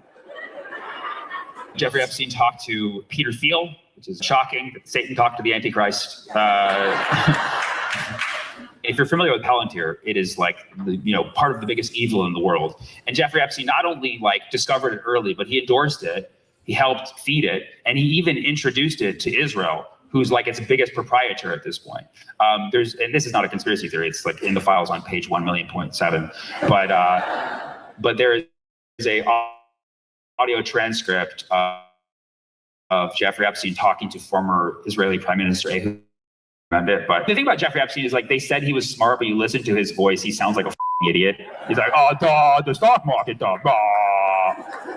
And so he's on the phone with Ehud Barak. He's like, you gotta check out Palantir. And for whatever reason, Ehud Barak couldn't understand. He's like, Palantir? He's like, no, Palantir. He's like, he's like, no, Palantir, P-A-L. He's like, P-U-R? Like, no. And it just goes on like that for 10 fucking minutes. It's like, how are you idiots friends?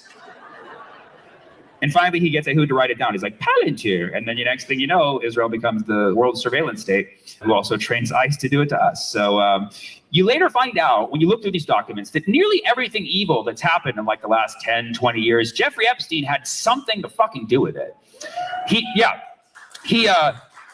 Apparently he helped create Bitcoin. Okay, sorry, crypto bros, but Norm Finkelstein was in the Epstein files, okay? And the people are cheering for a reason, because he was in the Epstein files for a good reason, which is, I don't think anybody else did this somehow. Norm Finkelstein is an outspoken professor, also anti-imperial, largely pro-Palestine. He's been a great voice for Palestine. Go watch his work if you haven't. I mean, it's phenomenal what he does in debates. I would not want to debate that guy.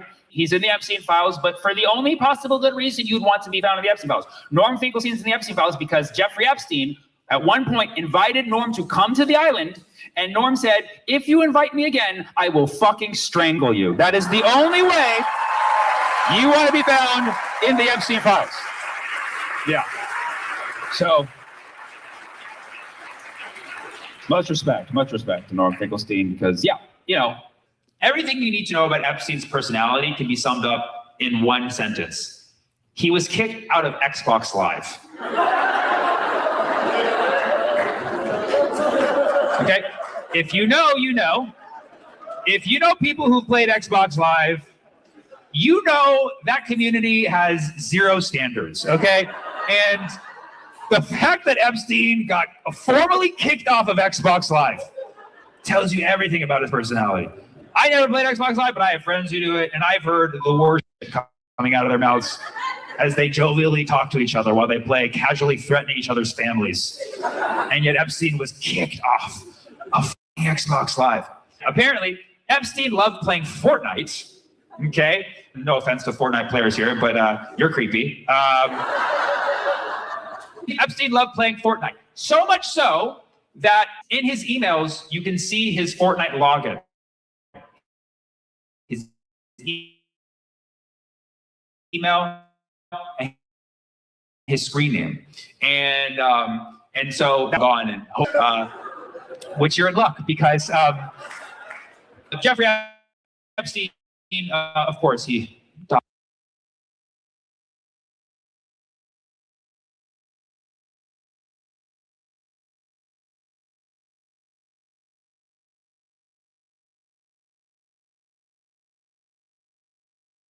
I never played Xbox Live, but I have friends who do it, and I've heard the worst shit coming out of their mouths as they jovially talk to each other while they play, casually threatening each other's families. And yet Epstein was kicked off of Xbox Live. Apparently, Epstein loved playing Fortnite, okay? No offense to Fortnite players here, but you're creepy. Epstein loved playing Fortnite. So much so that in his emails, you can see his Fortnite login, his email and his screen name. And so that's public information. If you ever wanted to play Fortnite with Jeffrey Epstein, you could just log on and hope that he's still on, which you're in luck because Jeffrey Epstein, of course, he died in 2019, but somebody noticed after the files were released that there was a login to his Fortnite account in the year 2024. Now, I don't know how good you guys are with time, but 2019 is before 2024. And typically after people die, they're not able to log into Fortnite. So there was a mysterious login into Jeffrey Epstein's Fortnite account in 2024 in a city, I forget what is it called, I think Tel Aviv, I think it's called Tel Aviv. I'm not sure which part of the United States that's in, but yeah, somebody was logging in to Jeffrey Epstein's Fortnite account in Tel Aviv, Israel. And so obviously your thought is like, oh my God, maybe Jeffrey Epstein's alive in Tel Aviv. First of all, cut the conspiracies, okay? There is not a lot of evidence aside from potentially 1 million pages that would suggest something like that, okay? And so as soon as this was discovered, a lot of videos were made and they all went viral except the ones on TikTok because of suppression. But a lot of viral videos out there saying like, look, somebody noticed that Jeffrey Epstein logged into his Fortnite account in Tel Aviv in 2024. And these went around so much that Fortnite had to make a statement, okay? So you know it's legit, right? Yeah, I've never heard of a company coming out to be like, no, it wasn't Epstein who logged in, but apparently Fortnite would say that. I don't know if there's a hashtag believe Fortnite, but I don't think there is. And they came out and said, no, you guys are really stoned right now, okay? The account belongs to someone else. That's what they said. Oh, the account belongs to someone else? Like who out there logs on a Fortnite and be like, can I get that old name, J Epstein 67? You know what I mean? Like, or whatever it was. But the point is, when you have a Fortnite account, you have a unique email login and a unique screen name, okay? You can't just give somebody's email to somebody else, unless you're in Tel Aviv, apparently, I don't know. So somebody dug deeper into that and realized that that was bullshit and called out their bluff. And now more videos are circulating showing that that cannot be possible. And in fact, somebody did log in through Jeffrey Epstein's Fortnite account in 2024, okay? Which can only mean one of two things. Either one, Jeffrey Epstein is alive in Tel Aviv and still enjoys a game of Fortnite, okay? That's the one that I believe, okay? Number two, somebody